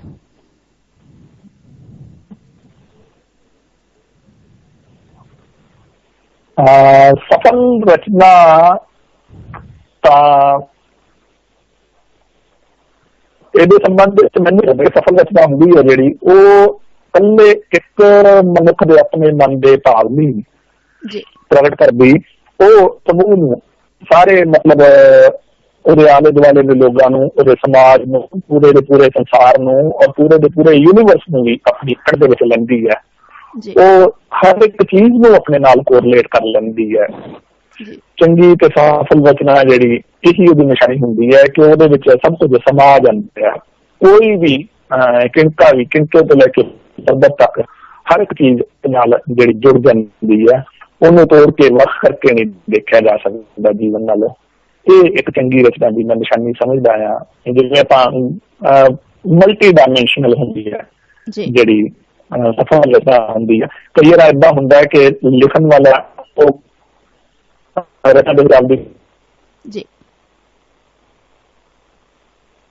ਜੀ ਜਿਹੜੀ ਆਵਾਜ਼ ਸੁਖਦੇਵ ਜੀ ਦੀ ਉਹ ਮੇਰੇ ਤੱਕ ਨਹੀਂ ਪਹੁੰਚ ਰਹੀ ਹੈ ਦੋਸਤੋ। ਉਹਨਾਂ ਦੇ ਨਾਲ ਜਿਹੜਾ ਰਾਬਤਾ ਹੈ ਉਹ ਬਣਿਆ ਹੋਇਆ, ਪਰ ਉਮੀਦ ਕਰਦੇ ਹਾਂ ਕਿ ਜਿਹੜਾ ਇਹ ਟੈਕਨੀਕਲ ਜਿਹੜੀ ਕੋਈ ਪ੍ਰੋਬਲਮ ਹੈਗੀ ਇਹ ਜਲਦੀ ਦੂਰ ਹੋ ਜਾਏਗੀ।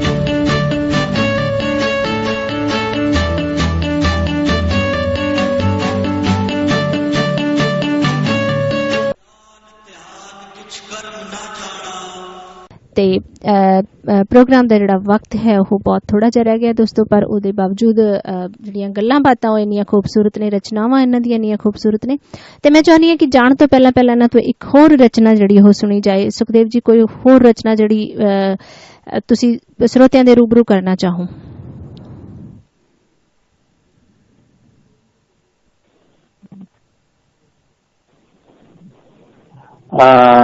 ਰਮਨਪ੍ਰੀਤ ਜੀ, ਤੁਹਾਡੇ ਪੈਰਲਲ ਹੀ ਇੱਕ ਸਵਾਲ ਹੈ ਜਿਹੜਾ ਮੇਰੇ ਕੋਲ ਵੀ ਪਹੁੰਚਿਆ, ਡਾਇਰੈਕਟਲੀ ਮੇਰੇ ਕੋਲ ਇੱਕ ਕੁਐਸਚਨ ਹੈ ਜਿਹੜਾ ਉਹ ਆਇਆ ਹੋਇਆ।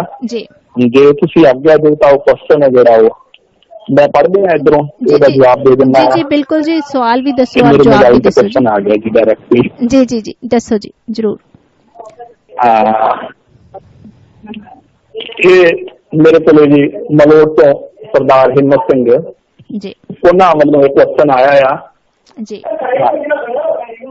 ਕੁਐਸਚਨ ਪੁੱਛਦੇ ਨੇ ਕਿ ਆਮ ਲੋਕਾਂ ਦਾ ਸਾਹਿਤ ਪ੍ਰਤੀ, ਖਾਸ ਕਰ ਤੇ ਕਵਿਤਾ ਪ੍ਰਤੀ ਰੁਝਾਨ ਕਿਉਂ ਘਟ ਰਿਹਾ ਹੈ ਜੀ?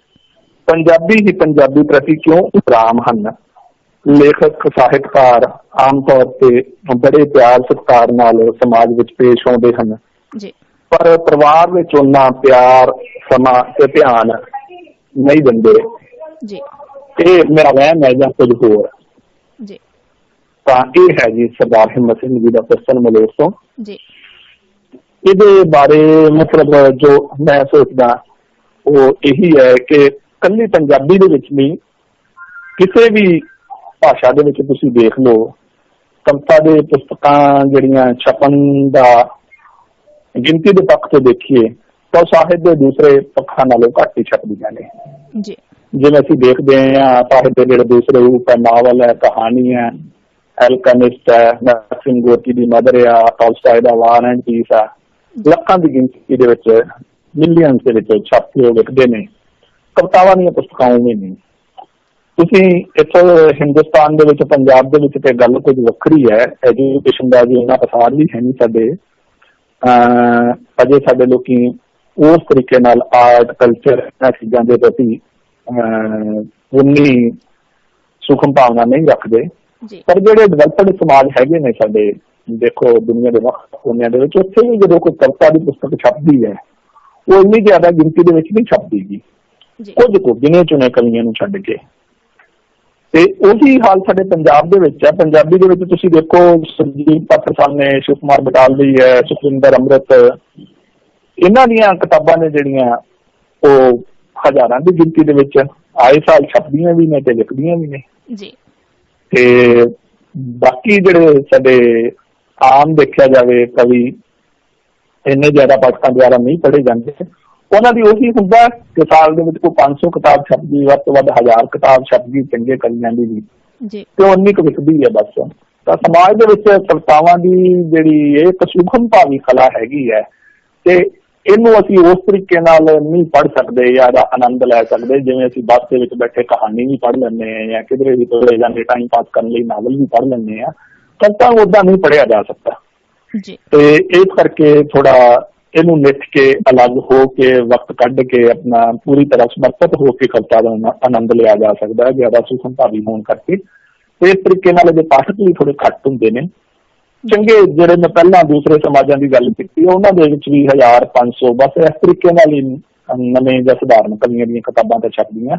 ਬਾਕੀ ਜਿਹੜੇ ਐਸਟੈਬਲਿਸ਼ਡ ਪੋਇਟ ਹੈਗੇ ਨੇ, ਵਧੀਆ ਪੋਇਟ ਜਿਹੜੇ ਜਿਨ੍ਹਾਂ ਨੂੰ ਲੋਕੀ ਉਚੇਚਾ ਮਾਣ ਤੇ ਸਤਿਕਾਰ ਦਿੰਦੇ ਨੇ ਕਿਸੇ ਵੀ ਭਾਸ਼ਾ ਦੇ ਵਿੱਚ, ਉਹਨਾਂ ਦੀਆਂ ਹਰ ਭਾਸ਼ਾ ਦੀ ਕਿਤਾਬਾਂ ਛਪਦੀਆਂ ਨੇ। ਜੀ ਜੀ ਬਿਲਕੁਲ, ਕਿਸੇ ਵੀ ਭਾਸ਼ਾ ਦੇ ਵਿੱਚ ਚਲੇ ਜਾਓ ਤੁਸੀਂ। ਜੀ ਬਿਲਕੁਲ ਮੈਂ ਪਰ ਦੂਸਰਾ ਇਹਨਾਂ ਨੇ ਇਸ ਸਵਾਲ ਦੇ ਜੀ ਸਮਝ ਦੂਸਰਾ ਇਹਨਾਂ ਨੇ ਇਹੀ ਸਵਾਲ ਜੋੜ ਕੇ ਇਹਦੇ ਨਾਲ ਪੁੱਛਿਆ ਸੀ ਕਿ ਸਾਹਿਤਕਾਰ ਆਮ ਤੌਰ ਤੇ ਸਮਾਜ ਵਿੱਚ ਬੜੇ ਸਤਿਕਾਰ ਨਾਲ ਪੇਸ਼ ਆਉਂਦੇ ਹਨ ਪਰ ਪਰਿਵਾਰ ਵਿੱਚ ਉਹਨਾਂ ਪਿਆਰ ਸਮਾਂ ਤੇ ਧਿਆਨ ਦਿੰਦੇ, ਇਹ ਮੇਰਾ ਵਹਿਮ ਹੈ ਜਾਂ ਕੁਝ ਹੋਰ ਹੈ?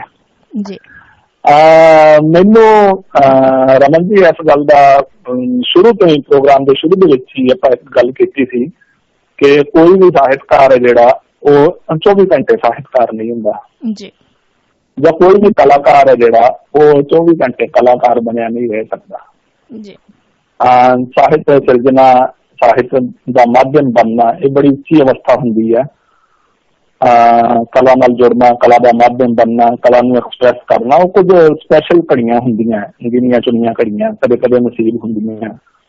ਆਪਾਂ 24 ਦੇ 24 ਘੰਟੇ ਸਮਾਜ ਦੇ ਵਿੱਚ ਬਣ ਕੇ ਨਹੀਂ ਰਹਿ ਸਕਦੇ। ਸਮਾਜ ਦੇ ਹੋਰ ਬੜੇ ਸਾਰੇ ਪ੍ਰੈਸ਼ਰ ਹੁੰਦੇ ਨੇ, ਤਣਾਅ ਹੁੰਦੇ ਨੇ। ਅੱਜ ਦੇ ਤੇਜ਼ ਰਫ਼ਤਾਰ ਜਿਹੜਾ ਸਾਡਾ ਜ਼ਮਾਨਾ ਹੈਗਾ ਉਹ ਬਹੁਤ ਪਾਸਿਓਂ ਸੈਂਕੜੇ ਤਰੀਕੇ ਨਾਲ ਮਨੁੱਖ ਨੂੰ ਤੋੜਦਾ ਆ। ਜਿਸ ਤਰੀਕੇ ਦਾ ਚਾਰ ਚੁਫੇਰੇ ਵਾਤਾਵਰਨ ਹੈਗਾ ਆ, ਬੰਦਾ ਇੱਕ ਮੰਡੀ ਦੀ ਵਸਤੂ ਬਣ ਕੇ ਰਹਿ ਗਿਆ ਆ। ਹਰ ਪਾਸਿਓਂ ਪ੍ਰੈਸ਼ਰ ਆ, ਸੂਖਮ ਭਾਵਨਾਵਾਂ ਨੂੰ ਕੋਈ ਬਹੁਤੀ ਜ਼ਿਆਦਾ ਤਵੱਜੋ ਨਹੀਂ ਦਿੱਤੀ ਜਾਂਦੀ। ਮੀਡੀਆ ਦਾ ਬੋਲਬਾਲਾ ਆ, ਤੇਜ਼ ਤਰ੍ਹਾਂ ਰਫ਼ਤਾਰ ਸਭ ਕੁਝ ਬੜੀ ਤੇਜ਼ੀ ਨਾਲ ਵਾਪਰ ਰਿਹਾ, ਬੰਦਾ ਮਸ਼ੀਨ ਹੋ ਕੇ ਰਹਿ ਜਾਂਦਾ।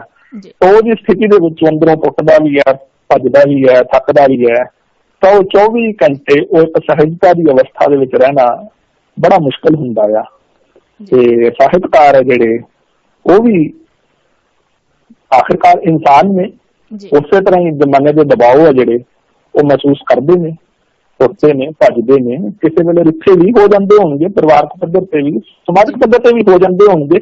ਪਰ ਇਹ ਗੱਲ ਇਕੱਲੇ ਸਾਹਿਤਕਾਰਾਂ ਪ੍ਰਤੀ ਨਹੀਂ, ਇਹ ਗੱਲ ਤਾਂ ਅਧਿਆਪਕਾਂ ਪ੍ਰਤੀ ਵੀ ਉਨੀ ਸੱਚ ਹੈ, ਕਲਾਕਾਰਾਂ ਹੋਰ ਐਕਟਰਾਂ ਪ੍ਰਤੀ ਵੀ ਉਨੀ ਸੱਚ ਹੈ। ਇਹ ਤਾਂ ਸਮਾਜ ਦੇ ਜੇ ਇੱਕ ਦੁਕਾਨਦਾਰ ਤੁਸੀਂ ਲੈ ਲਓ, ਦੁਕਾਨਦਾਰ ਵੀ ਗਾਹਕ ਨਾਲ ਆਪਣੇ ਜਿੰਨਾ ਪਿਆਰ ਭਰਿਆ ਵਰਤਾਓ ਕਰਦਾ ਦੁਕਾਨ ਦੇ ਉੱਤੇ ਬੈਠਾ ਹੋਇਆ, ਹੋ ਸਕਦਾ ਕਰਿਆ ਕਿ ਕਿਸੇ ਵੇਲੇ ਬੱਚਿਆਂ ਪ੍ਰਤੀ ਜਾਂ ਪਤਨੀ ਪ੍ਰਤੀ ਜਾਂ ਮਾਂ ਪਿਓ ਪ੍ਰਤੀ ਉਹਨਾਂ ਜ਼ਿਆਦਾ ਪ੍ਰੇਮਪੂਰਨ ਨਾ ਹੋਵੇ। ਇਹ ਤਾਂ ਸਮਾਜ ਦੇ ਹਰ ਇੱਕ ਵਿਅਕਤੀ ਦੀ ਗੱਲ ਹੈਗੀ ਹੈ। ਇਹਨੂੰ ਮੇਰੇ ਖਿਆਲ ਦੇ ਵਿੱਚ ਇਕੱਲੇ ਸਾਹਿਤਕਾਰਾਂ ਨਾਲ ਨਹੀਂ ਜੋੜਿਆ ਜਾਣਾ ਚਾਹੀਦਾ। ਇਹ ਵੈਸੇ ਸਾਡਾ ਸਮਾਜਿਕ ਰਵੱਈਆ ਬਣ ਚੁੱਕਿਆ ਹੈ, ਸਮਾਜਿਕ ਤੇ ਪਰਿਵਾਰਕ ਐਟੀਟਿਊਡ ਸਾਡਾ ਬਣ ਚੁੱਕਿਆ ਹੈ। ਜੀ ਜੀ ਬਿਲਕੁਲ ਬਿਲਕੁਲ ਪੰਜਾਬੀ ਪ੍ਰਤੀ ਕਿਉਂ ਉਪਰਾਮ ਹਨ ਜੀ, ਪੰਜਾਬੀ ਹੀ ਪੰਜਾਬੀ ਪ੍ਰਤੀ ਕਿਉਂ ਉਪਰਾਮ ਹਨ? ਕਹਿੰਦੇ ਜੀ ਪੰਜਾਬੀ ਹੀ ਪੰਜਾਬੀ ਦੇ ਪ੍ਰਤੀ ਕਿਉਂ ਉਪਰਾਮ ਹੈਗੇ ਨੇ। ਮੈਂ ਪਹਿਲਾਂ ਹੀ ਗੱਲ ਕੀਤੀ ਹੈ ਕਿ ਇਹ ਗੱਲ ਇਕੱਲੇ ਪੰਜਾਬੀ ਦੇ ਪ੍ਰਤੀ ਨਹੀਂ, ਇਹ ਸਾਡੇ ਜਿਹੜੇ ਏਸ਼ੀਅਨ ਸਬ ਕੰਟੀਨੈਂਟ ਦੇ ਲੋਕ ਹੈਗੇ ਨੇ, ਇਹਨਾਂ ਸਾਰਿਆਂ ਦੇ ਬਾਰੇ ਕਹੀ ਜਾ ਸਕਦੀ ਹੈ। ਜਦੋਂ ਸਾਡੀ ਕਿਸੇ ਚੀਜ਼ ਨੂੰ ਪੱਛਮ ਹੈ ਜਿਹੜਾ ਉਹ ਸਵੀਕਾਰ ਕਰ ਲੈਂਦਾ ਆ ਜਾਂ ਹੋਰ ਦੂਸਰੇ ਸਮਾਜ ਸਵੀਕਾਰ ਕਰ ਲੈਂਦੇ ਨੇ, ਤੇ ਸਾਨੂੰ ਵੀ ਆਪਣੀ ਉਹ ਚੀਜ਼ ਵਧੀਆ ਲੱਗਣ ਲੱਗ ਪੈਂਦੀ ਹੈ। ਅਜੇ ਤੱਕ ਸਾਡੀ ਇੱਕ ਗੁਲਾਮ ਮਾਨਸਿਕਤਾ ਜਿਹੜੀ ਉਹ ਅੰਦਰੋਂ ਗਈ ਨਹੀਂ, ਹਜ਼ਾਰਾਂ ਸਾਲਾਂ ਦੀ ਗੁਲਾਮੀ ਤੋਂ ਬਾਅਦ ਦੇ ਵਿੱਚ। ਤਾਂ ਉਸ ਤਰੀਕੇ ਨਾਲ ਅਸੀਂ ਆਪਣੀ ਭਾਸ਼ਾ ਨੂੰ, ਆਪਣੇ ਕਲਚਰ ਨੂੰ ਉਸ ਤਰੀਕੇ ਨਾਲ ਨਹੀਂ ਲੈਂਦੇ। ਅੱਜ ਤੋਂ ਕੁਝ ਦਹਾਕੇ ਪਹਿਲਾਂ ਦੇਖਿਆ ਜਾਵੇ, ਯੋਗਾ ਦੇ ਵਿੱਚ ਵੀ ਸਾਡੀ ਇੰਨੀ ਦਿਲਚਸਪੀ ਹੈ ਨਹੀਂ ਸੀ ਹਿੰਦੁਸਤਾਨ ਦੇ ਲੋਕਾਂ ਦੀ ਵਿੱਚੋਂ। ਕੁਝ ਸਮਾਂ, ਬਹੁਤ ਸਮਾਂ ਅਸੀਂ ਕਿਤੇ ਰਹੇ ਇਹਨਾਂ ਚੀਜ਼ਾਂ ਨਾਲੋਂ, ਪਰ ਜਦੋਂ ਪੱਛਮ ਨੇ ਉਹਨਾਂ ਚੀਜ਼ਾਂ ਨੂੰ ਅਪਣਾਇਆ, ਉਹਦੇ ਬਾਰੇ ਗੱਲਬਾਤ ਕੀਤੀ ਤਾਂ ਉਹ ਵੀ ਯੋਗਾ ਸਾਨੂੰ ਵਧੀਆ ਲੱਗਣ ਲੱਗ ਪਿਆ। ਇਹ ਵੀ ਜਦੋਂ ਸਾਡੇ ਕੁਝ ਜਿਹੜੇ ਪੰਜਾਬੀ ਜਾਂ ਕਲਚਰ ਦੇ ਜਿਹੜੇ ਰੂਪ ਹੈਗੇ ਨੇ, ਉਹਨਾਂ ਨੂੰ ਜਦੋਂ ਕੋਈ ਦੂਸਰਾ ਵਧੀਆ ਕਹਿ ਦਿੰਦਾ, ਸਾਨੂੰ ਵੀ ਵਧੀਆ ਲੱਗਣ ਲੱਗ ਪੈਂਦੇ ਨੇ। ਅਦਰਵਾਈਜ਼ ਅਸੀਂ ਆਪ ਨਿੱਠ ਕੇ ਬੈਠ ਕੇ ਉਹਨਾਂ ਵੱਲ ਧਿਆਨ ਦੇ ਕੇ ਉਹਨਾਂ ਦੇ ਬਾਰੇ ਬਹੁਤਾ ਨਹੀਂ ਸੋਚਦੇ ਕਿ ਤਾਂ ਬੇਰੁਖੀ ਦੀ ਭਾਵਨਾ ਜਿਹੜੀ, ਇੱਕ ਤਾਂ ਇਹਦੇ ਪਿੱਛੇ ਗੁਲਾਮ ਮਾਨਸਿਕਤਾ, ਇੱਕ ਅਸੀਂ ਇੱਕ ਗਰੀਬ ਸਮਾਜ ਦੇ ਵਿੱਚ ਰਹਿੰਦੇ ਹਾਂ ਜਿੱਥੇ ਸਾਨੂੰ ਆਪਦਾ ਜੀਵਨ ਜਿਉਣ ਲਈ ਅਜੇ ਤੱਕ ਬਹੁਤੀਆਂ ਸੁੱਖ ਸਹੂਲਤਾਂ ਨੇ ਜਿਹੜੀਆਂ ਜ਼ਰੂਰੀ, ਉਹ ਪ੍ਰਾਪਤ ਨਹੀਂ ਹੋ ਸਕੀਆਂ। ਸਟਰਗਲ ਜ਼ਿਆਦਾ ਆ ਲਾਈਫ ਦੇ ਵਿੱਚ, ਸੰਘਰਸ਼ ਜ਼ਿਆਦਾ ਆ।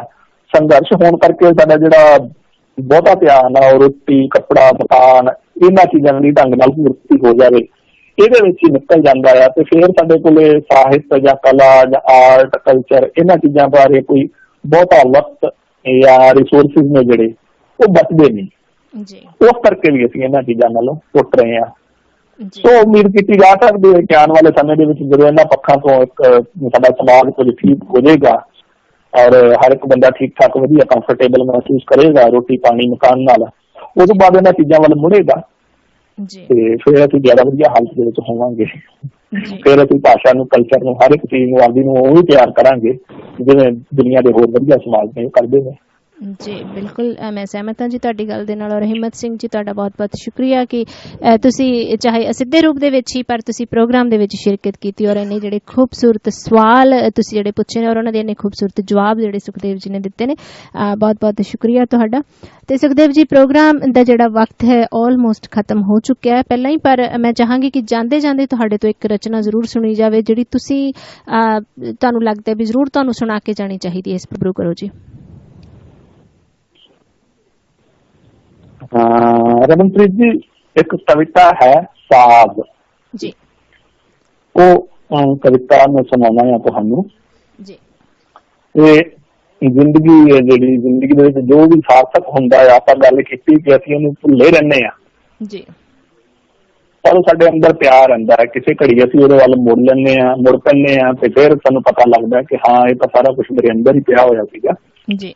ਤੇ ਉਦਾਂ ਦੀ ਭਾਵਨਾ ਨੂੰ ਐਕਸਪ੍ਰੈਸ ਕਰਦੀ ਇਹ ਕਵਿਤਾ ਹੈ ਸਾਜ਼। ਇਹ ਪੜ੍ਹ ਰਿਹਾ ਜੀ ਮੈਂ ਜੀ। ਇੱਕ ਸਾਜ਼, ਮੁਹੱਬਤ ਦਾ ਸਾਜ਼, ਜ਼ਿੰਦਗੀ ਦਾ ਸਾਜ਼, ਕੁਦਰਤ ਦਾ ਸਾਜ਼। ਇੱਕ ਸਾਜ਼, ਮੁਹੱਬਤ ਦਾ ਸਾਜ਼, ਜ਼ਿੰਦਗੀ ਦਾ ਸਾਜ਼, ਕੁਦਰਤ ਦਾ ਸਾਜ਼, ਉਸ ਤਾਰ ਨਾਲ ਧੁਨ ਕੇ ਜਿਸ ਦੀ ਧਾਤ ਕੋਈ ਨਾ, ਲੱਕੜ ਤੋਂ ਬਣਿਆ ਜਿਸ ਦਾ ਬਿਰਖ ਕਿਤੇ ਨਾ, ਉਸ ਹਵਾ ਵਿੱਚ ਗੂੰਜੇ ਜਿਸ ਦਾ ਵਤਨ ਕੋਈ ਨਾ, ਉਸ ਦਿਲ ਵਿੱਚ ਰਹਿੰਦਾ ਜਿਸ ਦਾ ਪਤਾ ਕੋਈ ਨਾ। ਵਾਹ ਜੀ ਵਾਹ। ਹਾਂ ਰਮਨ ਜੀ, ਇੱਕ ਸਾਜ਼, ਮੁਹੱਬਤ ਦਾ ਸਾਜ਼, ਜ਼ਿੰਦਗੀ ਦਾ ਸਾਜ਼, ਕੁਦਰਤ ਦਾ ਸਾਜ਼, ਉਸ ਤਾਰ ਨਾਲ ਧੁਨ ਕੇ ਜਿਸ ਦੀ ਧਾਤ ਕੋਈ ਨਾ, ਉਸ ਲੱਕੜ ਤੋਂ ਬਣਿਆ ਜਿਸ ਦਾ ਬਿਰਖ ਕਿਤੇ ਨਾ, ਉਸ ਹਵਾ ਵਿੱਚ ਗੂੰਜੇ ਜਿਸ ਦਾ ਵਤਨ ਕੋਈ ਨਾ, ਉਸ ਦਿਲ ਵਿੱਚ ਰਹਿੰਦਾ ਜਿਸ ਦਾ ਪਤਾ ਕੋਈ ਨਾ। ਬੜਾ ਅਣਜਾਣਾ ਹੈ ਮਨੁੱਖ ਕਿ ਉਹ ਸਾਜ਼ ਨੂੰ ਨਹੀਂ ਸਕਦਾ। ਬੜਾ ਅਣਜਾਣਾ ਹੈ ਮਨੁੱਖ ਕਿ ਉਹ ਸਾਜ਼ ਨੂੰ ਨਹੀਂ ਸੁਣਦਾ। ਉਹ ਹਲ ਵਾਉਂਦਾ ਹੈ, ਉਹ ਜੁੱਤੀ ਗੰਢਦਾ ਹੈ, ਉਹ ਗੋਲੀ ਚਲਾਉਂਦਾ ਹੈ, ਉਹ ਮੱਛੀ ਫੜਦਾ ਹੈ, ਉਹ ਮਕਾਨ ਬਣਾਉਂਦਾ ਹੈ, ਉਹ ਰੋਟੀ ਖਾਂਦਾ ਹੈ, ਉਹ ਮੱਥਾ ਟੇਕਦਾ ਹੈ, ਉਹ ਕਵਿਤਾ ਲਿਖਦਾ ਹੈ, ਪਰ ਉਹ ਸਾਜ਼ ਨੂੰ ਨਹੀਂ ਸੁਣਦਾ ਤੇ ਨਾ ਹੀ ਉਸ ਗੀਤ ਨੂੰ ਜੋ ਉਸ ਦੇ ਅੰਦਰ ਗੂੰਜਦਾ ਹੈ। ਬੜਾ ਅਣਜਾਣਾ ਹੈ ਮਨੁੱਖ ਕਿ ਉਹ ਸਾਜ਼ ਨੂੰ ਨਹੀਂ ਸੁਣਦਾ।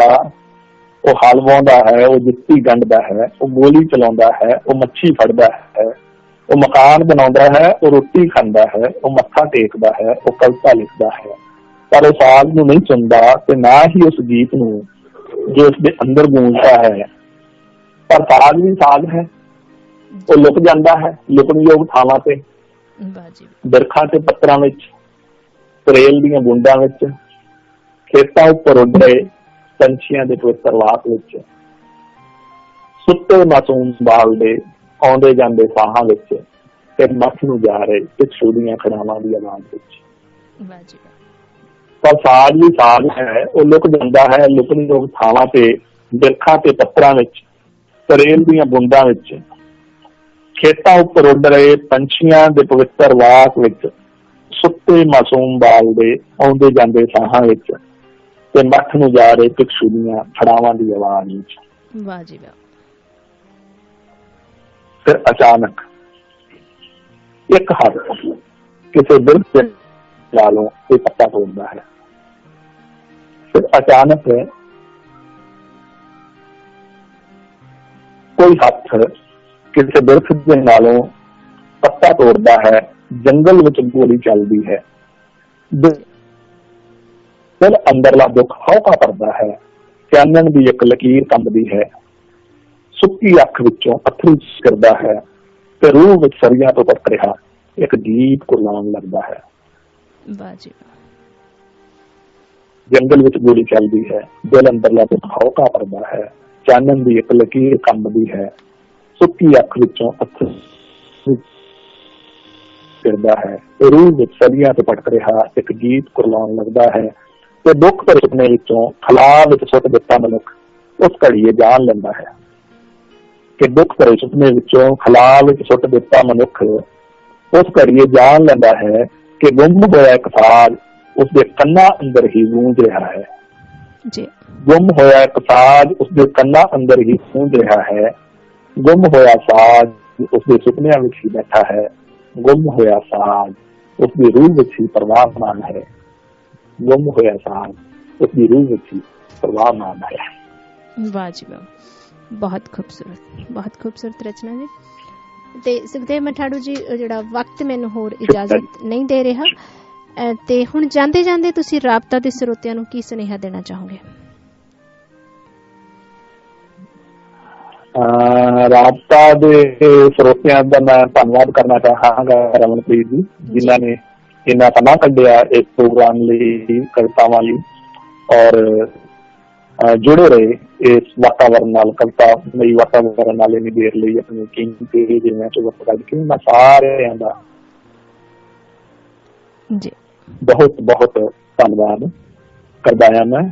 ਔਰ ਇਹਦੇ ਨਾਲ ਹੀ ਰਮਨ ਜੀ, ਆਪ ਦਾ ਵੀ, ਆਪ ਦਾ, ਰੋਬੀ ਜੀ ਦਾ, ਰਾਬਤਾ ਰੇਡੀਓ ਦਾ, ਤੁਹਾਡੀ ਸਾਰੀ ਟੀਮ ਦਾ ਬਹੁਤ ਬਹੁਤ ਧੰਨਵਾਦ, ਜਿਨ੍ਹਾਂ ਨੇ ਮੈਨੂੰ ਇੰਨੇ ਪਿਆਰੇ ਸਰੋਤਿਆਂ ਦੇ ਸ਼ਬਦ ਰੂਬਰੂ ਕੀਤਾ ਆ। ਬਹੁਤ ਬਹੁਤ ਧੰਨਵਾਦ ਜੀ। ਜੀ ਬਹੁਤ ਬਹੁਤ ਵੈਲਕਮ ਜੀ।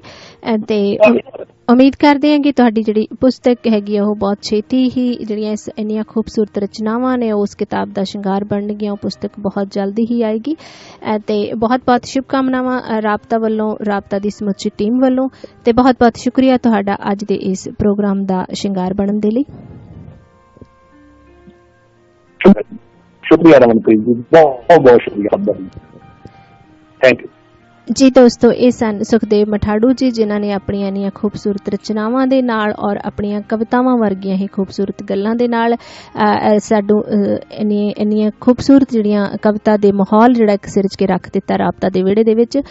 ਤੇ ਦੋਸਤੋ, ਪ੍ਰੋਗਰਾਮ ਦਾ ਜਿਹੜਾ ਵਕਤ ਹੈ ਉਹ ਸਮਾਪਤ ਹੋ ਰਿਹਾ ਹੈ। ਫਿਰ ਤੋਂ ਮਿਲਾਂਗੇ ਤੁਹਾਨੂੰ ਅਗਲੇ ਹਫ਼ਤੇ ਇੱਕ ਨਵੀਂ ਸ਼ਖਸੀਅਤ ਦੇ ਨਾਲ। ਇਸੇ ਤਰ੍ਹਾਂ ਕਰਾਂਗੇ ਗੱਲਾਂ ਬਾਤਾਂ, ਸੁਣਾਂਗੇ ਕਵਿਤਾਵਾਂ। ਉਦੋਂ ਤੱਕ ਲਈ ਰੱਬ ਰਾਖਾ।